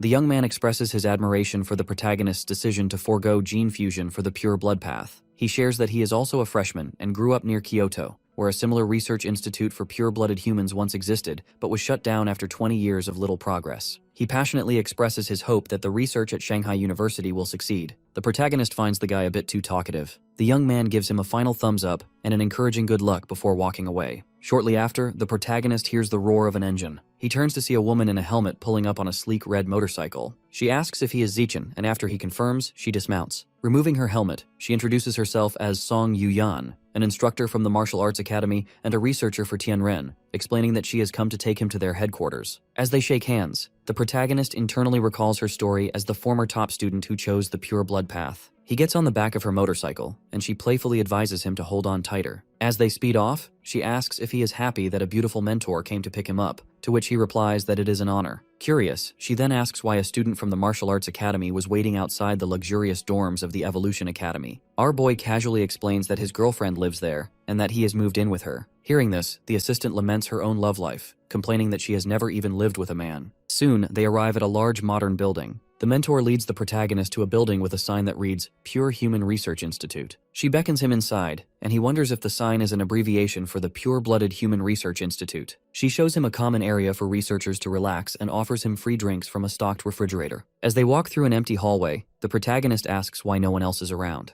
The mentor explains with a sigh that Tianren is not well regarded by the university, so their funding is limited, and they cannot afford a large staff. She reveals that the entire organization consists of only Dean, herself, Zikin, and 3 senior martial arts students. This shocks the protagonist, who now understands that the large group of men in karate uniforms with the Dean when they first met were just hired actors. Feeling a bit let down, he thinks that as long as he gets the promised triple benefits, nothing else matters. The mentor then calls out to the Dean, announcing that she has brought Zikin. A disheveled and exhausted-looking Dean appears and invites them into his cluttered office. The mentor comments on the Dean's haggard state. The Dean explains that he has been there for almost half a month, struggling to make a breakthrough in his research on the aperture-opening chapter of the blood tempering technique, with no progress. Despite his research struggles, Dean gives the protagonist an encouraging thumbs up, confident that his involvement will lead to great progress for the pure blood path. He then boasts that Sister Yan was once the top scorer in the Kyoto entrance exams. The mentor proudly adds that her own physical test scores in her youth were even higher. The Dean casually chides her to stop bragging. The Dean's tone turns serious as he explains that with Sister Yan's help, he finally broke through a decade-long plateau and completed his 3rd body tempering. This breakthrough gave him the power, as an ordinary Tier 9 human, to defeat a high-level gene fuser. Placing his hands on the protagonist's shoulders, he assures the protagonist that with time, he has the potential to surpass even Sister Yan. The mentor places her hands on his other shoulder, also reassures him that it is possible. Changing the subject, the Dean asks about our boy's progress with the blood tempering technique. He asks whether the protagonist has managed to learn blood control and reach the required ordinary Tier 4 to begin skin tempering. The protagonist calmly confirms that he has. Pleased, the Dean assigns Sister Yan as his mentor, explaining that with her guidance, he should be able to complete his first skin tempering by the end of the semester. He notes that she herself accomplished this in just 3 months. The mentor confidently accepts. However, our boy interrupts, plainly stating that a mentor will not be necessary. He reveals that he already completed the first round of skin tempering during his summer vacation. This shocking announcement leaves both the Dean and Sister Yan completely stunned and speechless, wondering if they heard him correctly. Sister Yan finds it impossible that Zichin could have mastered the complex technique of skin tempering on his own over the summer. The protagonist casually explains that the book had detailed instructions, and he just studied it for a few days, though he internally admits it only took him half an hour. Still skeptical, Dean Liu asks to examine his hand to confirm. Before presenting his arm, the protagonist discreetly activates his natural camouflage ability, deciding to mask his true power. He sets his visible biological level to ordinary Tier 5, just high enough to be consistent with having completed 1 round of skin tempering. He then allows the Dean to inspect his arm. The moment Dean Liu touches him, both he and Sister Yan are left speechless. The Dean confirms in amazement that the protagonist has indeed completed a full skin tempering. Still shocked, Liu asks what his current biological level is. Feigning nervousness, our boy tells him it is an ordinary Tier 5.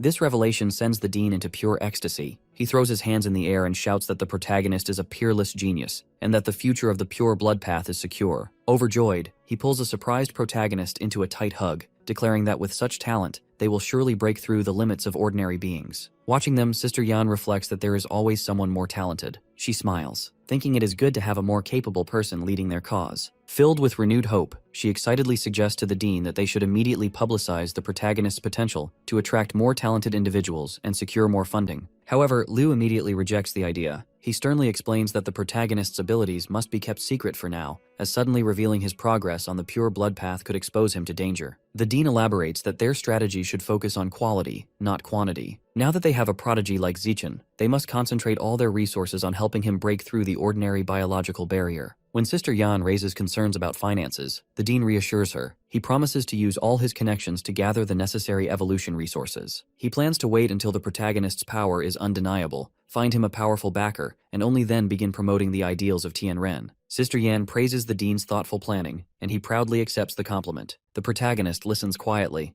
thinking how shocked they would be if they knew his true power, that he is already at ordinary tier 9, has completed tempering his muscles and bones, and is in the middle of his second tempering cycle. The dean then informs the protagonist that he no longer needs to attend basic classes at the martial arts academy. Instead, he will work directly at the research institute with Sister Yan as his assistant. An annoyed Song Yu-yan clenches her fist, protesting that making her an assistant to a junior is an insult. The dean dismisses her concerns, telling her that pride is worthless in their research. Changing the subject, he announces that the following afternoon, the university will hold a freshman trial to determine the new king, the strongest first-year student. He confidently tells Zichen that with his abilities, the title is practically his. He encourages him to participate to bring honor to the martial arts academy, offering a reward of 10 ki and blood pills. He adds that the winner will also receive 10 school credits. The mention of credits immediately grabs the protagonist's full attention. Soon, the day of the freshman assembly arrives, and a large crowd of students gathers in the university auditorium. As the protagonist and his girlfriend sit together, they become the subject of gossip among other students who recognize the protagonist as the top scorer who joined Tianren, and wonder about his relationship with their goddess, Han Han. Their conversation is interrupted by a familiar face. The talkative, spiky-haired freshman from before approaches and asks if Zichen remembers him. The protagonist confirms he does. Leaning in, the freshman bluntly asks what their relationship is. Holding a blushing Han Han's hand, the protagonist plainly tells him they are engaged childhood sweethearts who plan to marry after graduation. This news disappoints the freshman, who can only manage forced smiles. As the assembly continues, the auditorium fills with other first-year students. In the crowd, a girl with dark hair, purple tips, and cat-like ears sits quietly. She turns and gives the protagonist an intense, somber stare. He notices her gaze, feeling a slight sense of unease. Meanwhile, the talkative freshman has returned to his seat and is chatting animatedly with his neighbors. Soon, a man at the podium announces the start of the ceremony and calls for the freshman representative to come to the stage. To everyone's surprise, it is the talkative, spiky-haired freshman who stands up. As he confidently walks toward the stage, other students murmur in disbelief, questioning why someone with dyed hair and a chatty personality was chosen for a role usually reserved for the strongest student, whom they assumed would be a gene fuser. The freshman is pleased by their reaction, thinking this is the perfect opportunity to make a big impression. Taking the microphone, he begins his speech by asking the crowd if they have heard of Li Yijin. Zichen internally scoffs, thinking that everyone knows about the famous genius from Kyoto. Continuing, the freshman reveals that this prodigy has an equally talented younger brother, who was the top scorer in the Kyoto entrance exams, boasting a 16% gene fusion compatibility and the highest national physical test scores, tying with the top scorer from Nanjing province. With a confident smile, he dramatically reveals that he is that very brother, Li Moyu. He declares that he and his older brother made a pact to dominate the records at Shanghai and Kyoto universities. To demonstrate his power, Li Moyu unleashes the full force of his biological pressure, announcing that this is the power of an ordinary Tier 5 being. The entire auditorium is overwhelmed by the immense aura as students gasp in shock, realizing the vast gap between themselves and a true genius. Pleased, Moyu smugly tells everyone to remember his name. Back in the audience, Han Han whispers to the protagonist, mocking Li Moyu's arrogance and commenting that he has no idea the protagonist could defeat him with a single finger. Our boy simply tells her to keep a low profile, and she playfully agrees. After Moyu's speech, the announcer invites the next speaker to the stage, Zhou Shuihong, the president of the student council. Addressing the crowd, Shuihong introduces himself and states that he has 3 important things to share. First, he explains that student discipline is managed by the student council, which holds significant authority. Second, he announces that the student council will recruit 10 new members from the freshman class next semester, with the sole requirement being strength. He advises them to use the next few months to prove their abilities. Finally, he issues a stark warning. Shanghai University's inner campus is a ruthless environment where strength is everything, and bullying of juniors by seniors is common. He tells everyone to be mentally prepared. After delivering his points, Shuihong's expression darkens. He declares that before leaving the stage, he wants to give everyone a taste of the power of an advanced being. He then unleashes an overwhelming wave of biological pressure that crushes the entire auditorium. The freshmen are immediately overwhelmed, gasping for air and crying out in pain under the immense force. When the oppressive aura finally dissipates, Lin Zichen feels that the biological pressure released by the advanced being is definitely overwhelming from this distance. It cannot affect our guy, who is at the ordinary level, 9th rank. The other freshmen gasp in relief,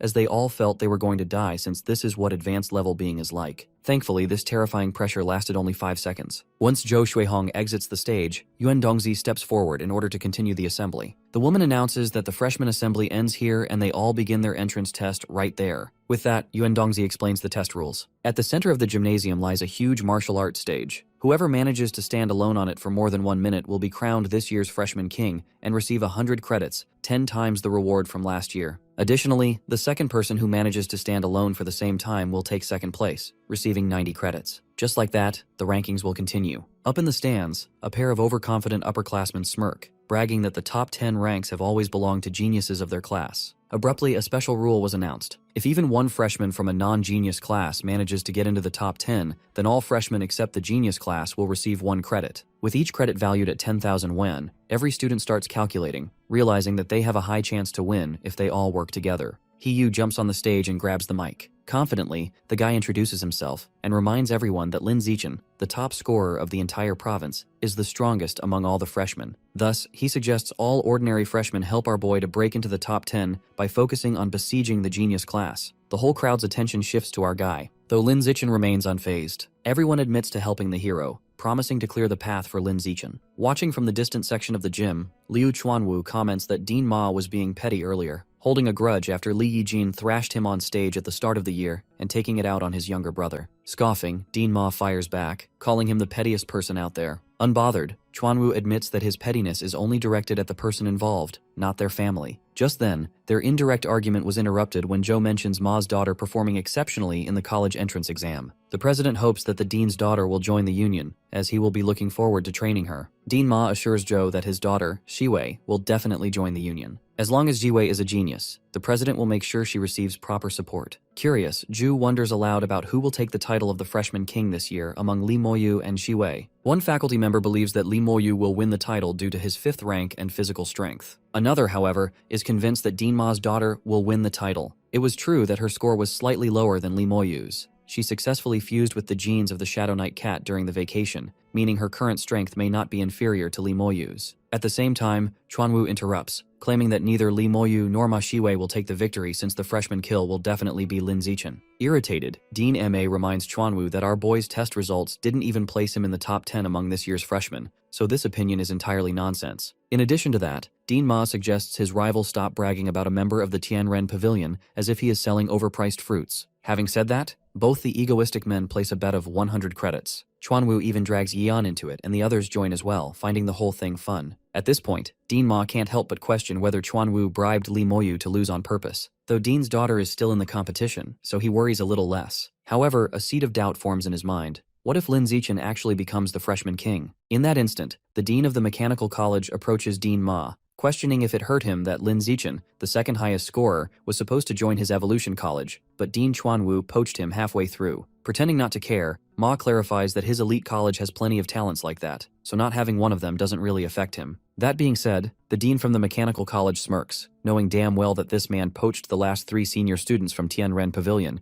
yet he is acting all nonchalant. Since Principal Yuan is betting 1,000 credits while others are placing 100, Chuanwu is quietly amused, confident that he will win. Thus, he will be making a big fortune this time. After a while, the entrance test began. Instantly, many freshman students stormed the platform, united by their mission of defeating the genius class. The arena explodes into total chaos. Standing at the corner, Lin Zichen's mind races with thoughts. He is aware that many students in the genius class got in because of high compatibility with gene fusion. However, the greater threats are the 12 elites from the genius class, led by Li Moyu and Ma Shiwei. Suddenly, Lin Zichen's danger perception ability activates, allowing him to see the actual biological strength levels of every student present. Both Li Moyu and Ziwei have reached the ordinary level, 5th rank, while the other 10 are at the 4th rank. At that moment, many genius class students lie unconscious on the floor, defeated by the ordinary freshmen. These freshmen charge forward at the stands to attack the remaining 12 students from the genius class, challenging them to get down and accept their beating. Hearing those challenging voices, a huge muscular guy, Lu Qiji, drops from above, landing heavily on the stage. Angrily, Qiji accepts the challenge, reminding the ordinary freshmen that they just defeated the weak ones from the genius class by relying on numbers. Having said that, the ordinary freshmen lunge forward to take him down, but with one strong sweeping kick, the muscular guy pushes these students backward, as if they have boneless bodies. Scoffing, Lu Qiji declares that ants will always be ants, no matter how many there are. The injured students are in disbelief. They all turn toward Lin Zichen, shouting that the arrogant guy needs to be humbled, urging our boy to step in. Observing everything, our hero steps on the stage, assuring us that he will take responsibility, and everything has escalated this far. Chiji lands in front of Zichen, admitting that he has been itching to fight the top scorer in Nanjing Province's physical fitness test. Arrogantly, the muscular guy brags about his physical fitness score from the college entrance exam,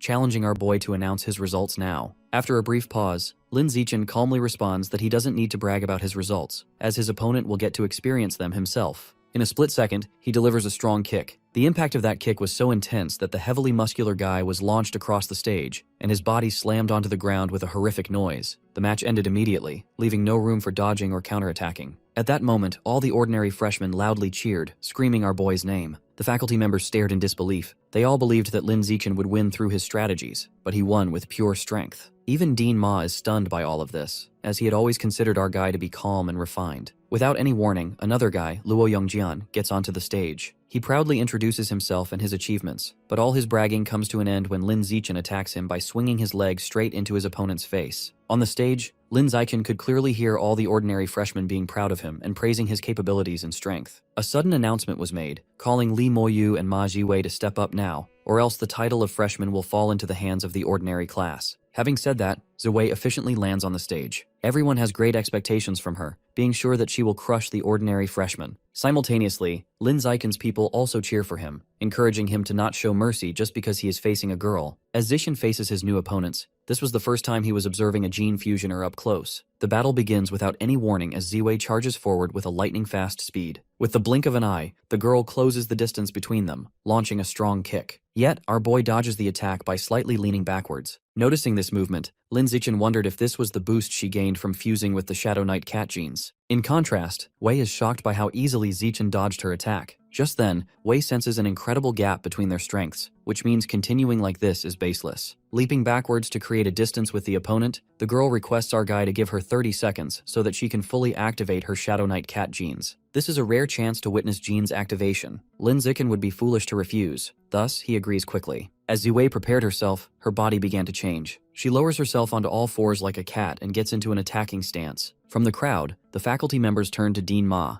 praising his daughter's ability, calling her worthy of being the third highest scorer in the Kyoto College entrance exam. Though this was not a proud moment for the dean since he is worried due to the fact that Wei completed her gene fusion recently. If she continues like this, her body will face severe backlash. As Wei's transformation is fully completed, she calls Lin Zichen arrogant for actually waiting for the activation of her skills, vowing that he would pay a heavy price for that arrogance of his. Immediately, Siwei lunges forward, aiming an intense kick at our boy. Fortunately, Zichen shifts at the last moment, avoiding the blow. Observing her moves, Lin Zichen grasps that before this girl was an ordinary 5th rank, but now, without doubt, she is close to the ordinary level of 6th rank. By now, the top scorer of Kyoto College is livid and in disbelief. Even after activating such a skill, she couldn't hit her opponent. Enraged, Ziwei launches several attacks, but all of those moves are a waste, as our boy doesn't let her touch even a single hair. After wasting her energy, Lin Zichen comes to the conclusion that he has already gathered necessary data on the Shadow Knight cat gene fusioner, which means there is no need to drag this any further. Just as Ziwei lunges forward once again, Lin Zichen finally strikes at her, directly punching her face. The girl's body crashes into the bunch of defeated students. Worried, all the people gather around her, feeling bad that such a beautiful face got ruined only because of Lin Zichen. Moments later, Ziwei sits up while her father runs up to her, being very concerned. At the top of his lungs, Dean Ma screams at our boy for hitting a girl. Very calmly, Lin Zichen clarifies that there is no distinction between men and women on the path of evolution, and only strength matters at the end. From the crowd, Li Moyu agrees with our boy and leaps from the viewing stands onto the stage, facing Lin Zichen. Instantly, the genius class students shout, telling their fellow students to avenge Wei. Li Moyu approaches our boy, stating that he never expected Lin Zichen to be a mastermind, intentionally posing as nothing more than the second highest scorer in the college exam, only to strike down top scorers after the entrance test. An evil smirk appears on his face as he adds that Lin isn't the only one who hid his strength. As he speaks, Li Moyu unleashes his actual powers, leaving everyone shocked. This guy is also a gene fusioner, and it is the demonic eye's great ape genes. This can only be fused by someone who has reached the advanced level of physical strength. It is pretty evident that he has reached the ordinary level, 6th rank. While everyone was busy admiring the young boy's power, Chuan Wu's only concern at this point was losing the bet. On the flip side, Lu Gong and Wang Shujie talked to someone through Gang's digital watch, who who informs them that the organization has assigned a mission. The person informs both the guys that he has already placed an advanced level demonic seed in the park outside the university. Their task is to retrieve it and then find an opportunity to make Lee Moyu consume it. Shuji is pretty concerned, as Moyu is the young master of the Lee family. Therefore, this is pretty risky. However, the person on call clarifies that the organization's organization is much stronger than they can imagine. The whole Kyoto Lee family could be annihilated with a single order. Scared, Gang exchanges glances with Shuji, uncertain about all of this. Though Shuji knows that they have no choice, Lin Zekin is aware that the demonic-eyed great ape is a mutant beast that has maximized both strength and defense, though its speed is slow. After reaching adulthood, most people reach advanced biological levels, while a few powerful ones reach rare levels. With a mocking grin, Lee Moyu taunts Lin Zichen, questioning whether he can remain calm when the fight begins. There is a great gap between their strengths. Instead of answering, Lin Zichen surges forward and throws a punch. However, Lee Moyu reacts just in time, making our boy realize that his speed is quite decent. To test him more, Zichen increases the intensity of his punch to the ordinary level, 7th speed. The difference is evident as Lee Moyu couldn't dodge this time, and Lin Zichen's fist hits his enemy's face directly. Humiliated, Lee Moyu complains about the sneak attack, calling it dishonorable. Ignoring the accusation, Lin Zichen figures out that his enemy's defense is exceptional compared to others at the same 6th rank. Alternatively, Lee Moyu declares that he'll be more focused now so that Zichen never touches him again. Without any warning, our boy charges forward with great speed, launching relentless strikes. However, he cannot deal any significant damage to Lee Moyu. Even though the beast is slower, he blocks all the attacks, as his superior defense gives him a wide margin for error. At this moment, people believe that Lee Moyu would win this fight easily, because one punch from this beast will knock out Zichen. After testing Lee Moyu's reaction speed, our boy leaps backward, creating a distance. Now he plans to test the final attribute strength. At the same time, the beast smirks slyly, admitting that he underestimated his enemy's speed, but scoffs at his physical strength, claiming that it is far too weak to cause any damage. Declaring that it is his turn to attack now, Lee Moyu unleashes a massive punch. Everyone screams for Lin Zichen to move out of the way to dodge the attack, but our guy stands motionless. In the crowd, Chuanwu looks sorrowful, while the other reminds him to transfer 100 credits that he wagered. Back on the stage, the punch lands on Lin Zichen's face, but to everyone's surprise, something else happens. A sharp cracking sound echoes in the arena. Lee Moyu drops to his knees, screams in pain,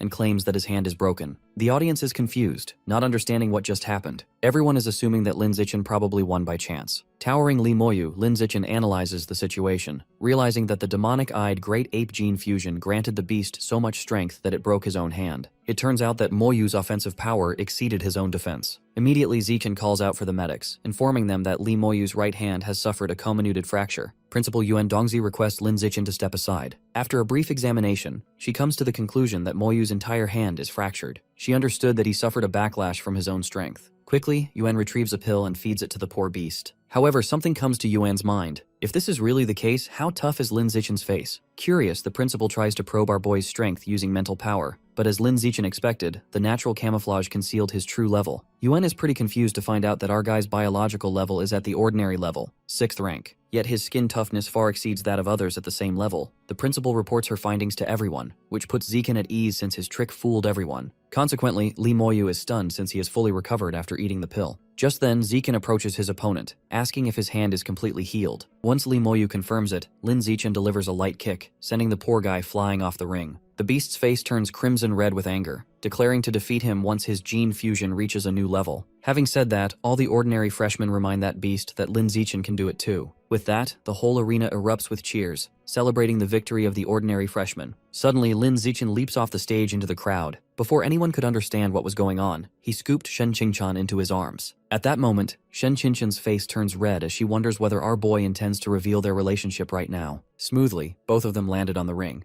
Now facing the audience, Lin Zichen announces that he will be taking all the spots from 2nd to 10th. The moment the genius class hears this, they start screaming, warning our boy that he has gone way too far. All the students surge forward together, vowing to crush both Shen Qingchan and Lin Zichen. They all call Qingchan a traitor for taking her friend's side instead of the genius classes, despite being a member herself. The attackers rush from all sides, but Lin Zichen moves effortlessly. Our boy dodges all the attacks and retaliates with efficient moves. Each strike sends bodies flying to the side. On the other hand, from above, Shiwei dives down, directly aiming her attack at poor Qingchan, calling her a traitor. The poor girl barely has a chance to react before Lin Zichen appears. In the blink of an eye, the enemy is once again knocked away while her father lets out a horrified scream for his daughter. At this point, all opponents from the genius class have been completely defeated. Now, Lin Zichen is satisfied that there shouldn't be anyone left who dares to object. At that very moment, an announcement was made about Shen Qingchan securing second place in the entrance test. Lin Zichen then shifts his attention to the ordinary freshmen, informing them that he will give them all the remaining ranks from 3rd to 10th place. In return, all the academy credits awarded for those positions will belong to him. The students erupt in cheers, calling our guy to let them experience being in the top 10. By the calculation, the top 10 account for a total of 550 credits.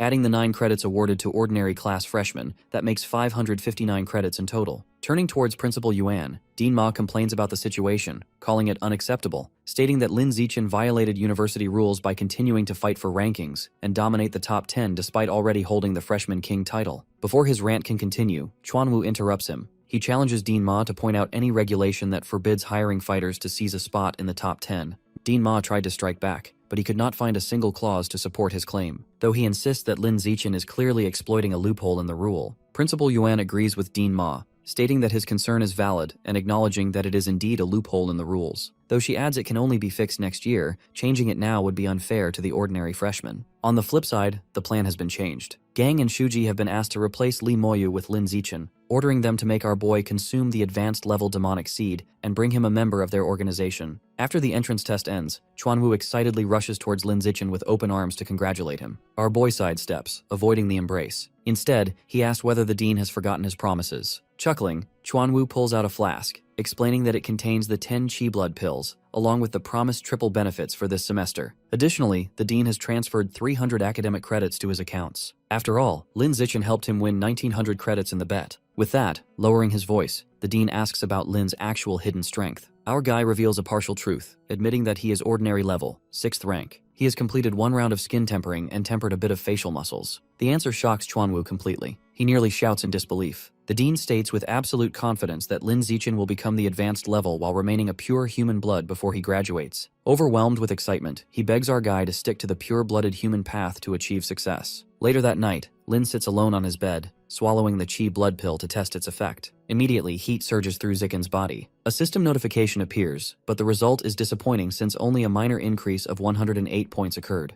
This boost is not even as good as running a few kilometers under the effect of using it or losing it. Thus, he decides to give it to Qingchan. At that moment, she walks into the room. Without wasting any time, Lin hands Qingchan the pill, asking her to have it. After having it, Qingchan's whole body feels warm, and the Qi and blood inside her have become much more abundant. Smiling, Qin hands her the rest of the 8 pills, explaining that she can have them since they don't help him much. The following morning at the Tianren Institute, Lin Zichen arrives early and runs into Yu Yan, who is busy with her training routine. Seeing him, Yu Yan teases him for being the new king. She mentions the dean disclosing that Lin is already at ordinary tier 6 and has already grasped the basics of skin tempering. When Lin confirms that it is true, Yu Yan's eyes light up as she rushes towards him while praising him because the Tianren Pavilion will improve as he has joined them. Soon after, Zichen gets busy with his research since Chuanwu and Yi Yan failed to comprehend the aperture opening chapter of the blood tempering. With the heavy wisdom root biological attribute boosting him, research like this is easy for him. His concentration is broken when Yu Yan approaches him again. She informs him that the students' union members are waiting for him outside the entrance of the research institute, as they want him to join because he did so well yesterday. Without hesitation, Lin dismisses the idea, but the moment he gets to know that the union members receive monthly credit allowances, his expression changes immediately. Without another word, our guy meets the student union. It is Zhou Shuihong, the student union president, politely greeting Lin and inviting him formally to join the union as a presidential candidate, groomed to become the future president. With that, he explains the benefits of joining. The students' union includes special meals for all 3 daily meals, and he'd take part in both big and small decisions across the university and receive monthly credit allowances. Tempted by the practical advantages, Lin Zichen agrees without much hesitation. However, the president puts a condition, mentioning that Zichen has to follow the gene fusion path, or else even the greatest talent will eventually be trapped at the ordinary level. Zhou cites Yian and Dean Liu Chuanwu as living examples of those who refuse that path. Calmly, Lin asks if it is necessary to follow the gene fusion path in order to join the student union. When Zhou confirms that it is mandatory, our boy walks away, leaving the entire group stunned. While walking off, he compared the benefits offered by the student council with what he is already receiving from the Tianren Pavilion's benefits. Behind the student union members, mocks his decision, calling him arrogant for sticking to the pure-blood human path. They all are damn sure that Lin will be regretting his decision sooner or later. The union members told Zhou that the Tianren Pavilion was definitely brainwashing people. Ignoring it, the president decides to recruit other geniuses instead, as he is confident that a genius with no future is just trash. Afterwards, Lin Zichen spills the whole tea to Yu Yan, who is furious about the narrow-mindedness of the union society. Their conversation is interrupted by the sudden arrival of Dean Chuanwu. who looks completely drained. Immediately, Yuyan praises him for his magnanimity, for working day and night for the sake of the development of the pure-blooded human path. She even mentioned him selling his body to secure funding. Irritated, Dean Liu snaps back, asking if she really needed to include stuff like the Dean selling his body. He then turns to Zekin, suggesting he stay away from women, calling them a distraction. With that, the Dean brings up something different, informing our guy that the university provides housing for the families of talented students and can even arrange internal jobs, which means Lin Zichin can bring his parents to live here. Having said that, Lin states he will discuss this with his parents over the weekend. Additionally, the Dean even enabled Zekin's permission to accept university-issued missions. With his current strength, there is no need to wait until the second semester. Thus, he can start doing missions immediately and earn credits. Upon hearing this, Yuyan suggests he join her as she goes off campus every week to complete missions and convert them into credits. After some time, she will accept a mutant beast hunting mission and bring Lin along to broaden his horizons. Being okay with it, our guy checks the mission available on the university app. Upon checking it out, Lin finds out that the missions issued by the university are all trivial errands, and most of them are worth 1 or 2 credits. Although the rewards are low, the difficulty is also low, which makes the mission very popular. Curious, our hero searches if there are any student-posted missions worth considering. To his surprise, he finds a mission where they have to recruit one gene fusioner as a sparring partner. Though the person should be female, fair-skinned, attractive, and preferably beast-eared.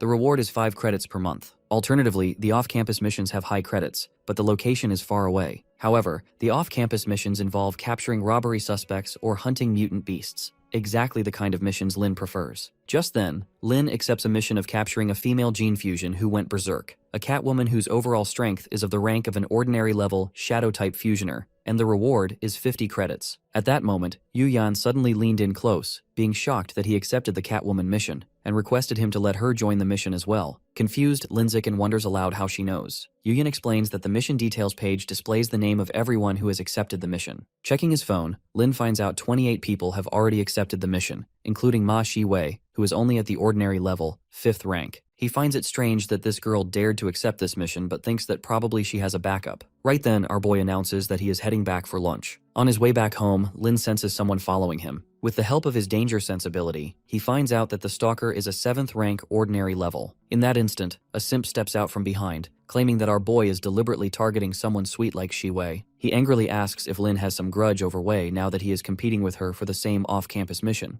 The man continues ranting, calling Lin a bully who hits women. Once the shouting pauses, our guy asks if Dean Ma or Wei sent him here. The man immediately denies it, claiming he came on his own. Realizing he is dealing with someone foolish, Lin Zichin starts walking away. Enraged, the simp screams at our guy to stop. Irritated, he turns around and delivers a punch to the foolish guy. The man who is all bark and no bite collapses on the ground. Later that day, Lin Zichin reaches his apartment. From the kitchen, Ching-chan tells him to get ready for dinner. She even mentions that the 4.5 kilos undead slug mutant beat the meat he ordered from the credits, which just arrived and is in the fridge. Approaching the fridge, Lin admits that at first he wanted to buy the entire batch and unlock the codex right away, but that would have drawn too much attention. Placing his hands on the undead slugs, he absorbed a large amount of their life essence. Now the undead slug's codex is 10%. With that, he begins throwing it away, but Ching-chan notices him doing it. Confused, she asks what is wrong. Our boy explains that it has already been utilized and is of no use now, as he absorbed all the life essence from it. At first, Ching-chan didn't understand much about it. Thus, Lin explains that he can absorb life essence within mutant beast meat and gain some of that mutant beast's abilities. That being said, Ching-chan is taken aback, and now she understands why our boy is not in agreement with the gene fusion oath. With a power like this, there is no need to undergo gene fusion at all. While having food, they decide to bring their parents here as well, since Dean Chuan-woo informed Lin that he had permission to bring his parents to settle in and arrange jobs for talented students. During the meal, Ching-chan mentions that an exciting duel will take place in the gymnasium this afternoon around 3. It is a challenge between 9th-ranked mechanical students and 8th-ranked gene fusion. Upon hearing it, both of them plan to go there. At the university gymnasium, a massive crowd has already gathered. Besides instructors and students, people from the Mecha Deity group have also arrived. On the second floor, the prodigy cyborg that everyone knows from online is present. Meanwhile,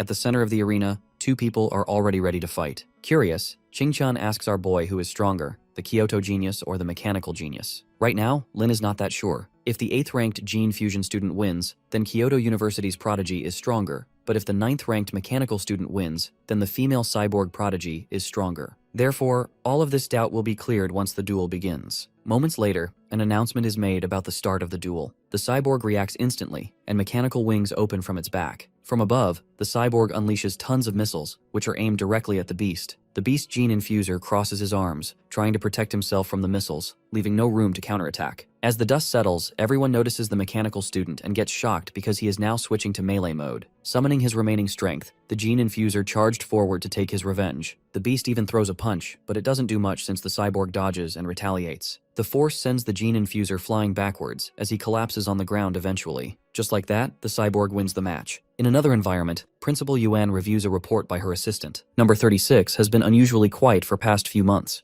and it is unclear whether the other side has abandoned this passage or if there is a bigger plot. The principal requests an update on Ganshui. The report states that the girl has adapted extremely well, and her growth is astonishingly fast, as she is already close to reaching the advanced level, 2nd rank. Curious, the woman giving updates asks about Ganshui. She finds her pretty strange since she doesn't seem like she is an earthling. Yuan reminds the subordinate to not speak out of line. With that, she ends the call due to the fact that she needs to oversee a student coordination match here. When Dogzi turns towards the live feed showing the result of the duel, noticing the cyborg's tactics, she realizes that the mechanical deity group is stronger than expected. It is true that Cyborg has greater versatility, but no matter how powerful mechanical modification is, they cannot enter the origin land since all electronic machinery stops working there. Quietly, she turns off the monitor, coming to the conclusion that even the strongest cyborg would be useless at such a place. Sometime later, Lin Zichen and Qingchan returned from a weekend visit to their parents. The two families had dinner as they discussed with their parents the idea of having them move to live near the university, and they all agreed. Now it is time to complete the Catwoman mission. Lin Zichen walks through the streets of the red light district while reviewing the mission. This Catwoman usually appears in Shanghai City's red light area, where she seduces male targets before killing them. This woman is extremely skilled in disguise, cunning, and adept at using various drugs. It was understandable that no one was able to complete this task, as the area is vast. Hence, our boy decides to do a wide search using his Sky Eye and Danger Sense biological attributes. As he begins his task, people surrounding him get scared by his gaze. A thug steps in, angrily demanding to know what Lin was staring at. Without hesitation, Lin releases his biological pressure. The invisible force slams into the man. As a result, the thug collapses. After observing for a while, Lee gets satisfied that there is nothing suspicious here. Thus, he decides to check the next red light district. Just as he turns away, a familiar presence catches his attention. Upon looking, he finds out that it is Shi Wei, with two senior students at the ordinary level, 7th rank. They are here probably to assist her with the Catwoman mission. Before he could react further, Wei and her female companion noticed him as well. Annoyed, they decide to stay far from him. Witnessing this, our poor guy gets stunned. Walking away, the trio plans to find Catwoman before Lin Zichen does so, that they win. The male companion assures them to leave it to him, as he is fused with demon hound genes, and his sense of smell is insanely sharp. Moments later, the male companion catches the Catwoman's scent. Pointing across the street, he confirms that the target is inside the bar. Determined not to lose, Shi Wei and her companions rush towards the location, eager to drag the target right in front of Lin Zichen to make him angry. The three of them make their way through the crowd. Just then, the male companion points at the girl sitting at the corner, using her phone. This girl looks like an ordinary college student, because of which everyone is unsure. However, the male companion is sure of it, as the scent coming from her is exactly the same as what he smelled on Catwoman's personal belongings at the security bureau. The guy is sure that this would happen, as this Catwoman is highly skilled at disguise. Without any warning, all three of them surge forward to capture the girl. Just as they close the distance, the girl looks up,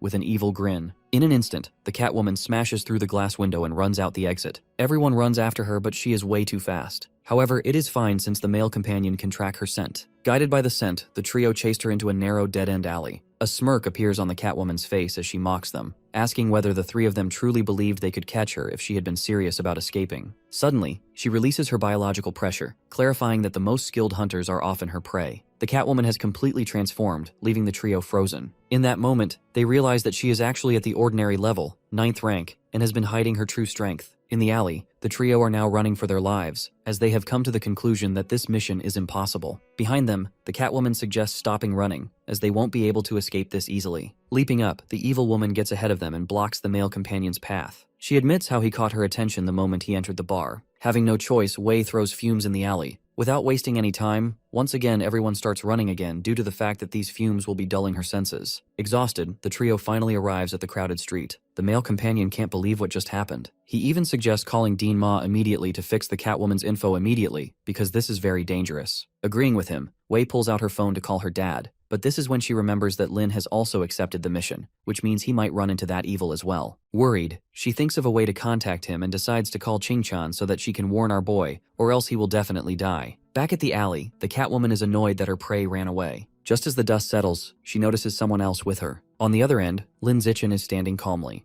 The Catwoman is amused, since what looked like a loss has turned out to be a blessing. The Catwoman can't help but laugh at Lin's bad luck. Deciding that this is her new prey, the Catwoman charges forward. Lin notes that his target is just at an ordinary level, 9th rank. With that, our boy also rushes to meet her attack and instantly dodges it. The Catgirl is baffled, wondering how her prey could be faster than her. Before she can react, Lin unleashes a powerful flaming punch, slamming her into the wall. Kneeling injured, the Catwoman grits her teeth while our guy is disappointed that his target is barely hurt, even after he used 50% of his strength. At the same time, the Catwoman is confused, unable to understand how someone so young can be this strong without undergoing gene fusion. Realizing that this would be suicide if she continues to fight, she turns back and starts running. But to her shock, Lin matches her speed, chasing after her. To not take any risks, our boy announces at his full strength. He kicks her as hard as he can, which sends her crashing into another wall, snapping her neck. Noticing that she is alive, our boy unleashes a relentless kick. Yet, he can sense that she is still alive, but her biologic pressure is getting weaker. Thus, he picks up a rock, deciding to kill her quickly before she recovers. But just as he is about to strike, he looks up surprised. An insane amount of aura envelopes the girl. It turns out that her biological pressure just increases. At the brink of death, the Catwoman triggers a blood burst, and Lin can sense that she is about to reach an advanced level. The newly transformed and livid Catwoman demands to know who Lin is. At this point, she thinks about how activating her Shadow Knight cat gene saved her life and made her stronger, but it will also make her vulnerable to gene backlash from mutant beasts. Smiling, Lin casually apologizes, pretending that he mistook her for someone else. Watching him leave, the Catwoman decides to leave, because for her, staying alive matters the most. However, the Catwoman hears a voice. Confused, she stops to look back, but this was her biggest mistake. Within seconds, a metal pipe pierces her forehead, pinning her against the wall. Additionally, Lin charges forward with another pipe and stabs her chest. Standing in front of the lifeless Catwoman, our guy senses the Catwoman's biological pressure completely disappearing. Tossing the bloody pipe aside, Lin begins to leave as he has confirmed that this time his target is truly dead. After killing the Catwoman, Li Zichen takes a photo of her and uploads it to the university app as proof of completing the mission. He then calls the public security department to clean up the mess and tells them the address. After that, our hero begins absorbing the Shadow Knight cat's genes. As he absorbs them, he's surprised to see the codex boost to 36% and thinks it's probably because of the severe gene backlash that caused a high concentration of Shadow Knight cat genes in her body. Meanwhile, Wei Wei calls her dad to complain about how the Catwoman mission almost got her killed because of the false description on the app, as the Catwoman was not an ordinary level 6, but a level 9 instead. Wei Wei asks for all the details so he can talk to the director in charge of the mission system. After explaining everything, Wei Wei decides to return to the university, fearing that the Catwoman might come after them for revenge. But then, her friend shows her a photo of Li Zichen completing the mission. Wei Wei is surprised, wondering how a freshman could defeat a 9th rank. After the weekend ended, Li Zichen and Han Han return to the university dormitory together. Our hero sees the reward credited to his account, but he's surprised to see the amount is higher than what was mentioned. The description shows that the original 50 points were increased to 200, with an additional 100 points as compensation for incorrect information. Han Han feels relieved that her friend is strong because the university app is really unreliable, and Li Zichen agrees that he also needs to be more cautious. He offers to take Han Han with him on a suitable mission so that she can have some real combat experience, and Han Han jumps in excitement. Next, our hero proceeds to place an order for 45 kilos of undead slug mutant meat to unlock the codex. He used to worry about drawing attention, but now it doesn't matter. The mutant beast meat is extremely nutritious and helps with evolution, which Han Han's weak body needs a lot of. He offers to place an order for her too and asks her what she wants. Han Han starts looking through the items and decides on some fierce great eagle meat. 1 credit gets them 2.5 kilos, and they can store it in the fridge for days. Our hero proceeds to order it, but Han Han stops him because she wants to order it with the 90 credits he gave her. While our hero and his friend are eating their meal, the doorbell rings, and he's surprised to see his order delivered so fast. He gives her a batch of great eagle meat to put in the fridge first, and starts absorbing the other. As Li Zichen absorbs the meat, he unlocks 100% of the undead slug's codex. When he first saw the undead slug, he was impressed by its self-healing speed after seeing how it fully healed in seconds. Now, our hero has unlocked the undead slug's codex and obtained its biological attribute, rapid regeneration. He's amazed to see the stats of his ability and proceeds to test its effectiveness. He cuts his hand, and to his surprise, the bleeding stops, and the wound fully heals in just a few seconds. With this rapid regeneration, as long as our hero is not dead and still has breath and some energy left, he can repeatedly recover to full health. Right then, someone knocks at the door. Li Zichen thinks Han Han ordered something, But when he opens the door, he's surprised to see Wei Wei. Wei Wei is curious to know how Li Zichen finished the Catwoman mission and asks him how he did it, but our hero refuses to talk about it. Wei Wei quietly accepts it and walks back out. Han Han invites her in to have some tea from the leaves she brought from her mom, but Wei Wei declines. After she leaves, Han Han tells her friend that she thinks Wei Wei is a good person and even messaged her to check up when she found out the Catwoman intel was wrong. She asks our friend to hang out with her more in the future, and he agrees to invite her sometime. Meanwhile, Liu gossips about how Ma went to confront Director He and how they started arguing and turned it into a full-on fight. It was because of the wrong info, because Ma's daughter accepted the mission and the target's biological ranking nearly got her killed. Yu Yuan, too, heard about how the description showed target level 6 when it was actually 9. However, Li Zichen is the same level as Wei Wei, and he still completed the mission. His mentors wonder how he did it, thinking it was a trap or a team-up with someone strong. Our hero casually answers that it was pure physical strength, without a team-up or traps. Yu Yan and Liu are shocked, now questioning his true strength and refuse to believe it. By now, our hero has realized that they are decent people, so telling them about his actual body tempering progress and biological level will bring more benefits, and they can even help him research the aperture opening issue. So he decides to reveal the truth. Li Zichen reveals that his true strength is already at ordinary level 9. He completed his first round of body tempering and is currently in the process of completing the second round of skin tempering. Liu is shocked to hear the truth, but then he cries out in joy that his years of persistence have finally paid off. He believes that with our hero, the pure-blooded path will be successful, and his name and the name of the Tianren Pavilion will echo across the world. Liu starts ranting about how he has dedicated years of his life and sacrificed everything for the pure-blooded human path without any real breakthrough. But now, with his disciple, he can feel that the pure-blooded human path will finally become humanity's strongest hope. Seeing our hero's extraordinary physical talent would have made Liu think that he was one of the extraordinary beings from the Origin Land if he had any traces of Origin energy in his body. Our hero is shocked, and Liu explains that if there are mutant beasts in this world, it's natural that extraordinary beings exist as well. But these beings usually reside in the Origin Land and not on Earth, so it's impossible to encounter them. Yu Yuan is jealous that Liu never told her despite being at the pavilion for years. Liu further explains that Origin energy is a unique form of energy exclusive to Origin Land beings, similar to Q1 and blood or mental power, but he can't tell its effects or how it's used because he has only encountered 2 extraordinary beings in his life. Yu Yin thinks the dean is boasting because he's been stuck at ordinary level 9 and couldn't have encountered them if he can't even enter the Origin Land. Our hero is surprised to hear that entering the Origin Land has a biological level requirement. It's a rule set by the higher-ups that only those at the advanced level or above can enter to avoid anyone from becoming cannon fodder. However, Liu didn't say anything about encountering the extraordinary beings in the Origin Land. He met them on Earth. One was a female disciple that his ex-wife took in 10 years ago, and the other one was encountered in a mysterious ancient ruin where he found the blood tempering technique. Everything that Liu told his disciples is top secret, and he forbids them from telling anyone else. He asks Li Zichen to keep his strength a secret for now, so that he doesn't draw the attention of the heretic cults, because they have eyes and hands everywhere. If our hero still wants to accept missions that match his real strength to earn credits, he can use Yu Yuan's account since she's also at ordinary level 9, allowing him to fight freely without worrying about exposing himself. Our hero wants to know more about the Origin Land,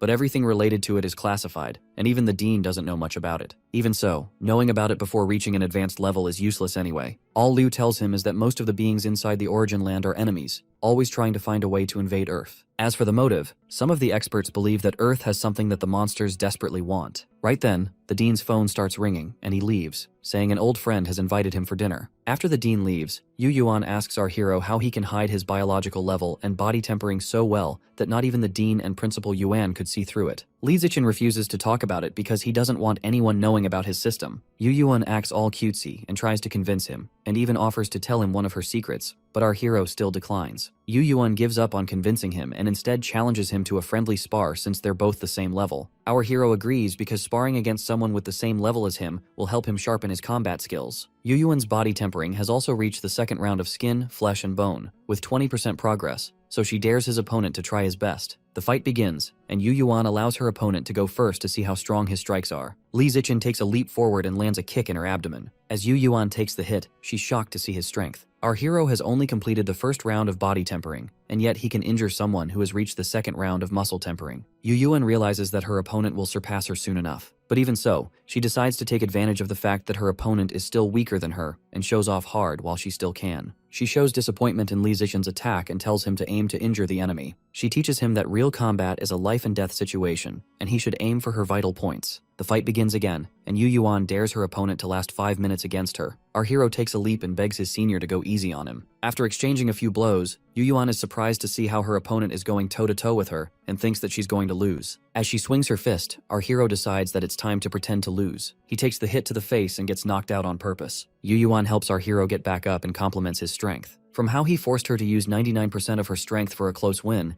it makes her think that he'll definitely surpass her in a year. Having completed the first round of body tempering, our hero can start attempting to open his apertures now, and Yu Yuan offers to teach him the latest method she's researched. The two sit down to practice the technique, and Yu Yuan explains that a human body has a total of 366 acupoints spread throughout the body. According to the blood tempering technique, the 4 apertures located around the heart are the easiest to open. The method involves first sensing the 4 apertures surrounding the heart, and then channeling Q1 and blood to strike them at a frequency of 10 impacts per second. The stronger the impact, the better, but our hero needs to be careful to not injure his heart. Li Zichen starts trying the method, but it becomes too painful for him, and he fails. Yu Yuan advises him to not rush because his body might not be strong enough, or her method could be wrong. Meanwhile, at the Liu family ancestral residence basement, Liu informs the pavilion master about the peerless genius who has the potential to open apertures. He feels confident that our hero will be able to break through the limits of the ordinary level as a pure-blooded human and evolve into an advanced, rare, or even epic level being. At that time, the pavilion master will be able to rely on Li Zichen to supply him with Q1 and blood every day to sustain his life and leave the coffin. Liu tells her that with her powerful protection and support, she and the genius will lead the Tianren pavilion forward and lift up humanity. Liu is confused, wondering why he hasn't received any response, but then he gets a one-word reply. He realizes that it means the pavilion master has drained her day's worth of energy. She's growing weaker with each passing day, and Liu hopes that Li Zichen can evolve into an advanced being before she falls. On the other hand, Li Zichen gets home, bringing groceries to cook, but Han Han decides to tell him something. Her master wants her to undergo gene fusion ahead of schedule and said she should fuse with the azure jellyfish's genes because they suit her well. Our hero is surprised because the azure jellyfish is a low-level mutant beast with adults averaging around ordinary level 7,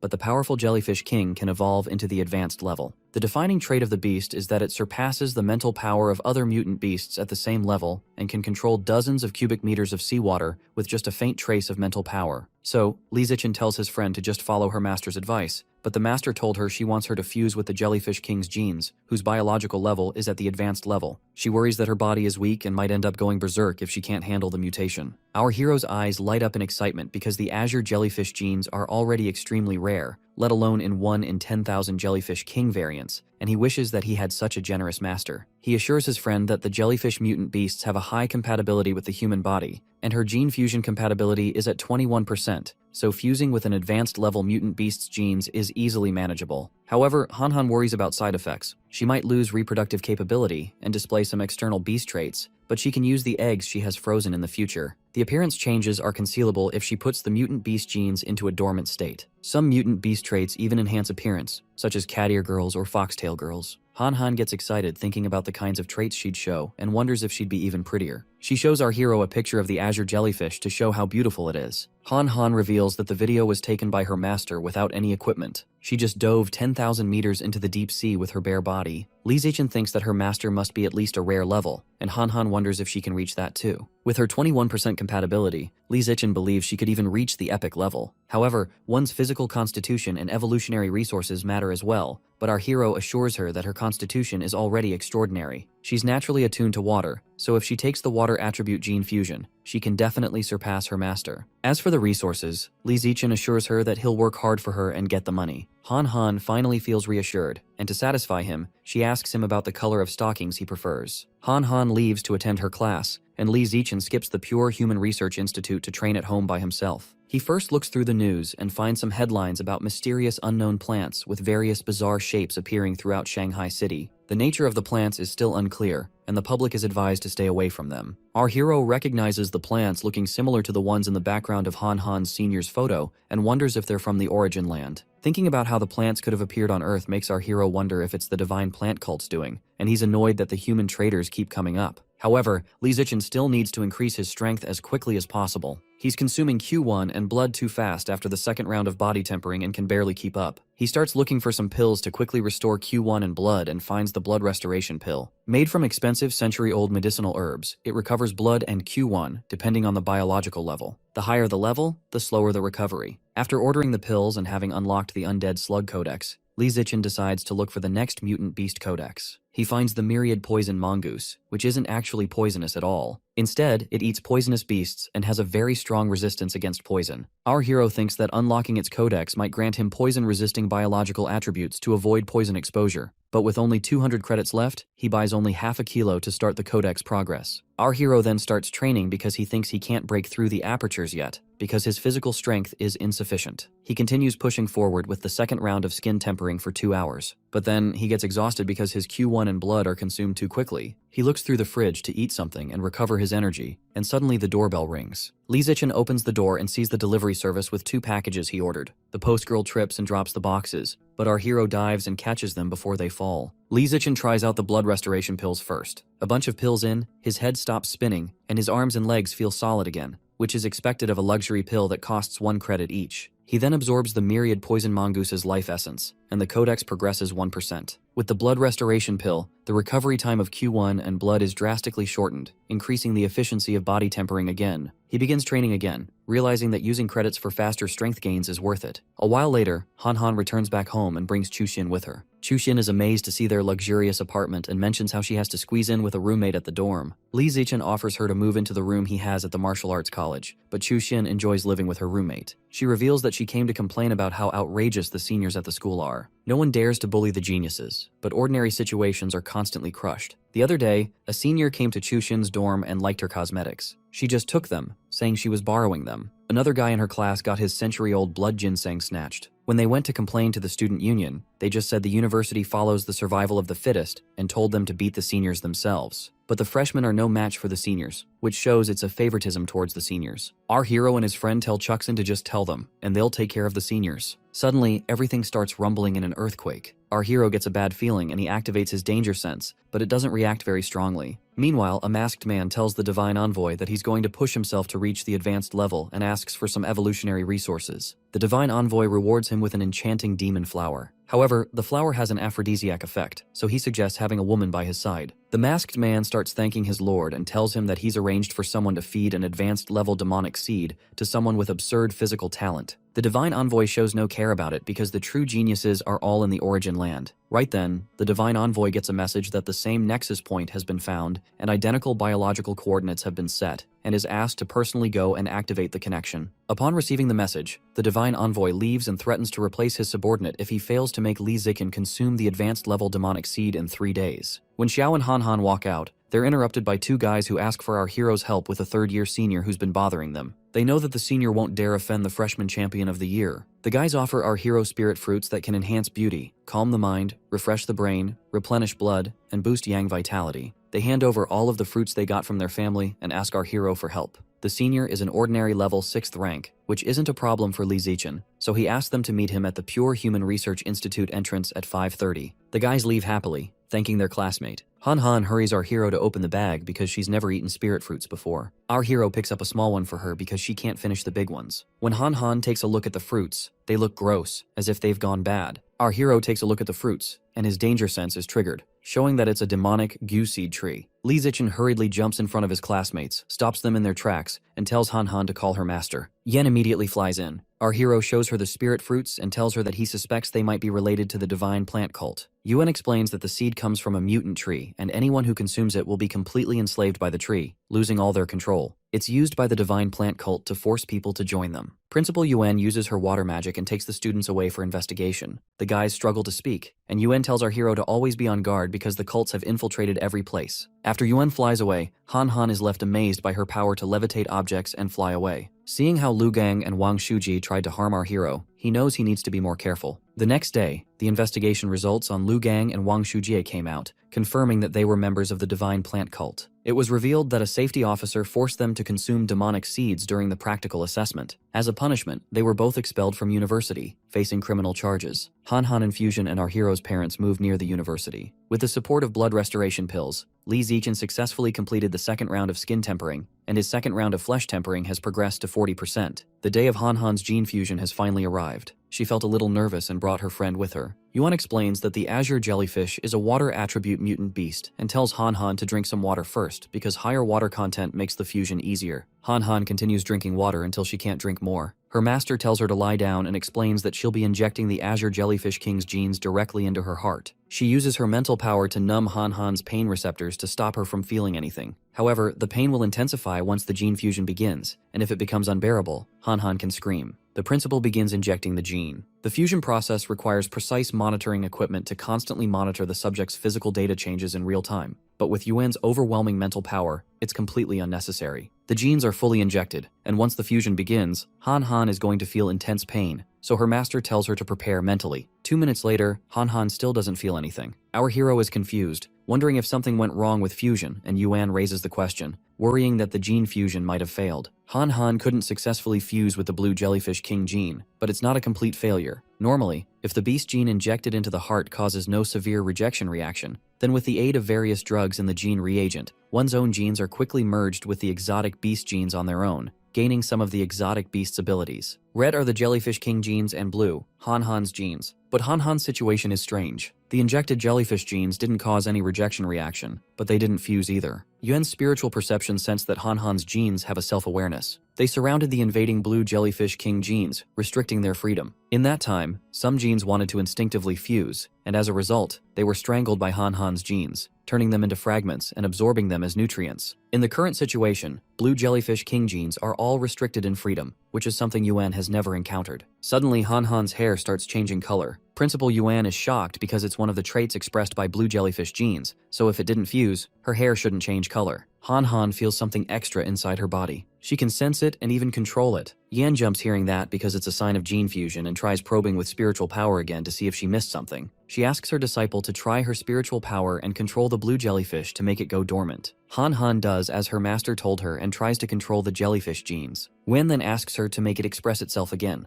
and her hair turns blue again. She's surprised to see the progress because the geniuses Li Moyu and Wei Wei mastered this method half a month after gene fusion, and Han Han has mastered it in an instant. Wen tells her disciple that there's good news and bad news. Han Han chooses bad news first, and she learns that she can never be a gene fusion user. But the good news is that she's a higher level than a gene fusion user. She can do what the gene fusion users can do and can do it better. Han Han's genes can enslave, and she can use the beast gene's abilities without fusing with them. On top of that, she doesn't have to worry about the backlash about the beast gene because she's still a pure-blooded human. For now, there's no pure-blooded human who has broken past the limit of ordinary biology and evolved into an advanced creature, and Han Han is likely to be the first person to evolve into an advanced creature as a pure-blooded human. Yuan believes that if it's possible at all, then her disciple has to be the first person to do so. Although Han Han is not a gene fusion user, her main method of improving strength is still inseparable from the exotic beast genes. So, she's still a gene fusion user on the surface and cannot tell anyone this secret. As for the gene enslavement ability, it still needs a lot of research, so Yuan asks her disciple to come to her office at 8 to study it. Half a month later, while our hero is training, his friend excitedly calls him and shows him how she can control water with spiritual power. She starts playing with it, controlling water smoothly like an expert. Even more so, she can control the vitality in other people's bodies. Mildly, it can cause the opponent's blood to flow chaotically, and severely, it can make them explode and die. Our hero realizes that this means that Han Han should also be able to control her own vitality to temper her body.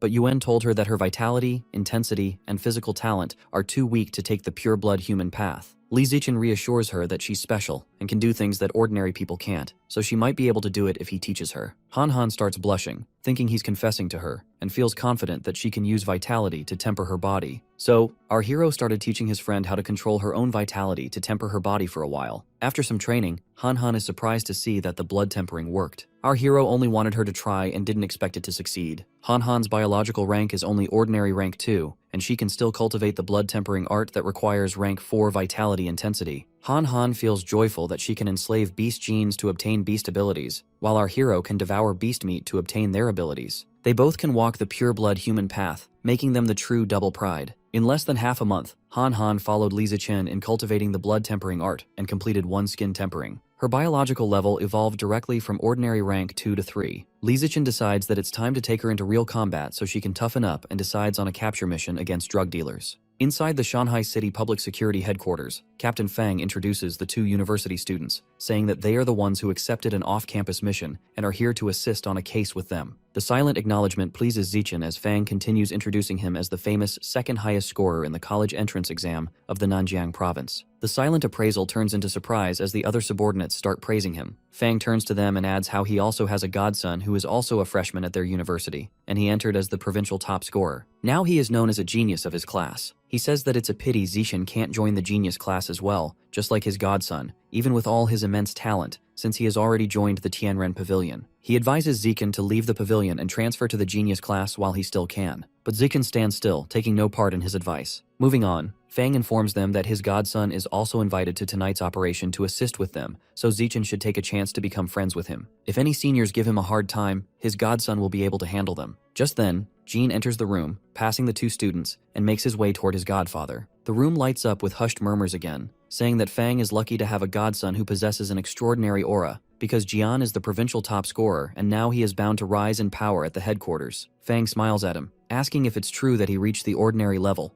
5th rank, just a few days ago. Jian proudly tells him that it's nothing. Fang tells him how 2 freshmen from his university are here to join them on today's operation, and one of them is a pretty girl. Jian smiles to himself, thinking he can impress the pretty girl, but his mouth opens wide when he sees the 2 students. He understands that there is no chance of showing off in front of them. On the other side, Han Han asks if Jian is the guy who Zichen defeated instantly in the entrance test. Zichen gives a proud nod. Jian quickly sides with the students, saying that he already knows them, and that the pretty girl is the provincial top scorer who is also in his class, and the boy next to her is the provincial second highest scorer, known as the King of Shanghai University this year. He proudly tells his godfather how Zichen single-handedly defeated their genius class and also won the king title. Zichen thinks how Jian is exaggerating a little bit now, since he has to keep a low profile. Captain Fang gets amazed, thinking that maybe he underestimated Zichen before. At 11 o'clock, they reach the targeted place. The man informs them that they are right outside the drug dealer's ring and offers them bulletproof vests, but Zichen refuses, saying he does not need one. Trying to show off, Jian also refuses, thinking that he might not be as strong as Zichen, but he is still a provincial top scorer, and soon he'll show the ordinary officers that he truly belongs to the genius class. The officers burst through the building while the students follow behind. The drug dealers get into their positions and start shooting. Captain Fang screams, telling everyone to take cover. Jian wonders if it's okay to charge at them without a vest, but Zichen comes outside and starts running toward them. The drug dealers start shooting, but it does not affect him. It leaves both the officers and the criminals wondering if he is bulletproof. He charges straight at them, punching with immense strength. The criminals start yelling that they surrender, begging him not to kill them. During this chaos, a criminal tosses a grenade at them, but Zichen comes outside, thinking of leaving some criminals for Han Han to practice. He tells her that it's her turn, and the girl controls their chi through their blood. The criminals stop moving, wondering why they can't move, as the girl knocks them out. Later, an officer informs Captain Fang about an unusual box they found with seeds inside. Fang arrests the drug dealers and looks into the box, saying that these are demonic tree goo seeds, hinting that the divine plant cult is involved again. According to the dealers, 2 months ago, a masked man paid them generously to spread the seeds. Zichen examines the scene and takes his leave with Han Han, saying that he still has some work at the university, since it's best to avoid getting involved with these cults. Suddenly, he notices a rat and understands that the rat is planting a tree goo seed. He tells Han Han to inform the headmaster that the rat god cult may be colluding with the divine plant cult and is helping them spread the demonic tree goo seeds. Han Han nods as he informs Captain Fang. Half a month later, Han Han and Zichen successfully completed another mission and apprehended the armed smugglers. 3 days after that, Yan and Zichen completed another mission that was advanced level and defeated the first-rank cyborg robber. Time passed by, and before even realizing it, the first semester of Zichen's freshman year was already ending before his eyes. He sits on his bed, completing the second round of the body tempering ritual. Suddenly, Han Han jumps on him, informing him that she also successfully completed her first round of body tempering. This news surprises him as he holds her firmly, asking how she is this fast since she has only been cultivating the blood tempering technique for 3 months, and yet she is already done with the first round of body tempering. He praises her, saying that her talent far surpasses that of ordinary people. Han Han confusingly asks that, according to him, after the first round of body tempering, the biological level would increase to the ordinary level, but she is still stuck at the ordinary level. Zichen wonders if this is because Han Han's physical talent is too weak, but her control over chi and blood is exceptionally strong, so the tempering strengthened her control more than her raw body strength did. She excitedly asks if this means that she will be able to catch up to him someday in the future. Zichen only smiles at her,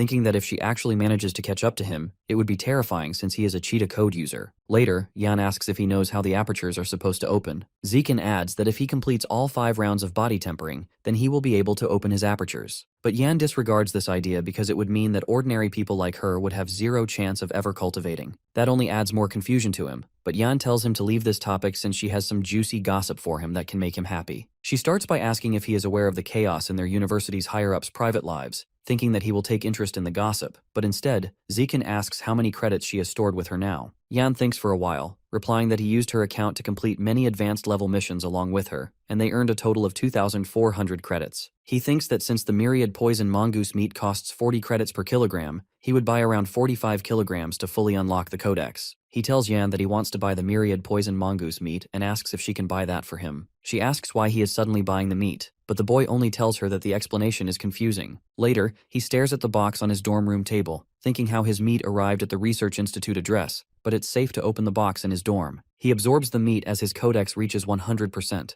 Within seconds, the notifications indicate that he has successfully unlocked the myriad poison mongoose codex and gained the biological attribute, which is poison immunity, dramatically increasing his resistance toward poison. He quickly takes out the syringe, inserting it into himself, thinking if the neurotoxin with anesthetic effects can still affect him. 2 hours pass by and nothing happens. The neurotoxin is completely neutralized by the poison immunity. Soon after that, he goes to check with Principal Yuan for her second mutant beast injection, along with Han Han. The girl lays down as Yuan informs her that before injecting, she has to check the Azure Jellyfish King's genes to see whether they are compatible for the second mutant beast genes. After checking, she confusingly asks why her biological level jumped from ordinary level to 6th rank so quickly. Han Han tells her that she perfected the blood tempering technique, which helped with the rank jump. Wen asks how she did that. The girl replies that she used the Azure Jellyfish King's water controlling ability to manipulate chi and blood. Wen gets impressed, calling her a prodigy, and without further ado injects 5 different mutant beast genes to see if there is any limit to how many genes she can enslave or what attributes she can handle. She injects her with 1 metal attribute for hallucination ability, another metal attribute with camouflage ability, 1 earth attribute, another fire attribute, and lastly 1 water attribute with self-healing ability. Soon, the genes enter her body and are instantly killed by her own genes, only absorbing the attributes, while the genes containing infections are completely neutralized by the blood. Only the last genes of the undead slug are left untouched, which are enslaved by Han Han's genes. She tells her that so far only water attribute genes have been enslaved, suggesting that she should inject different water attributes to check the effect. They proceed with the experiment as Yuan asks how she feels after injecting all of them.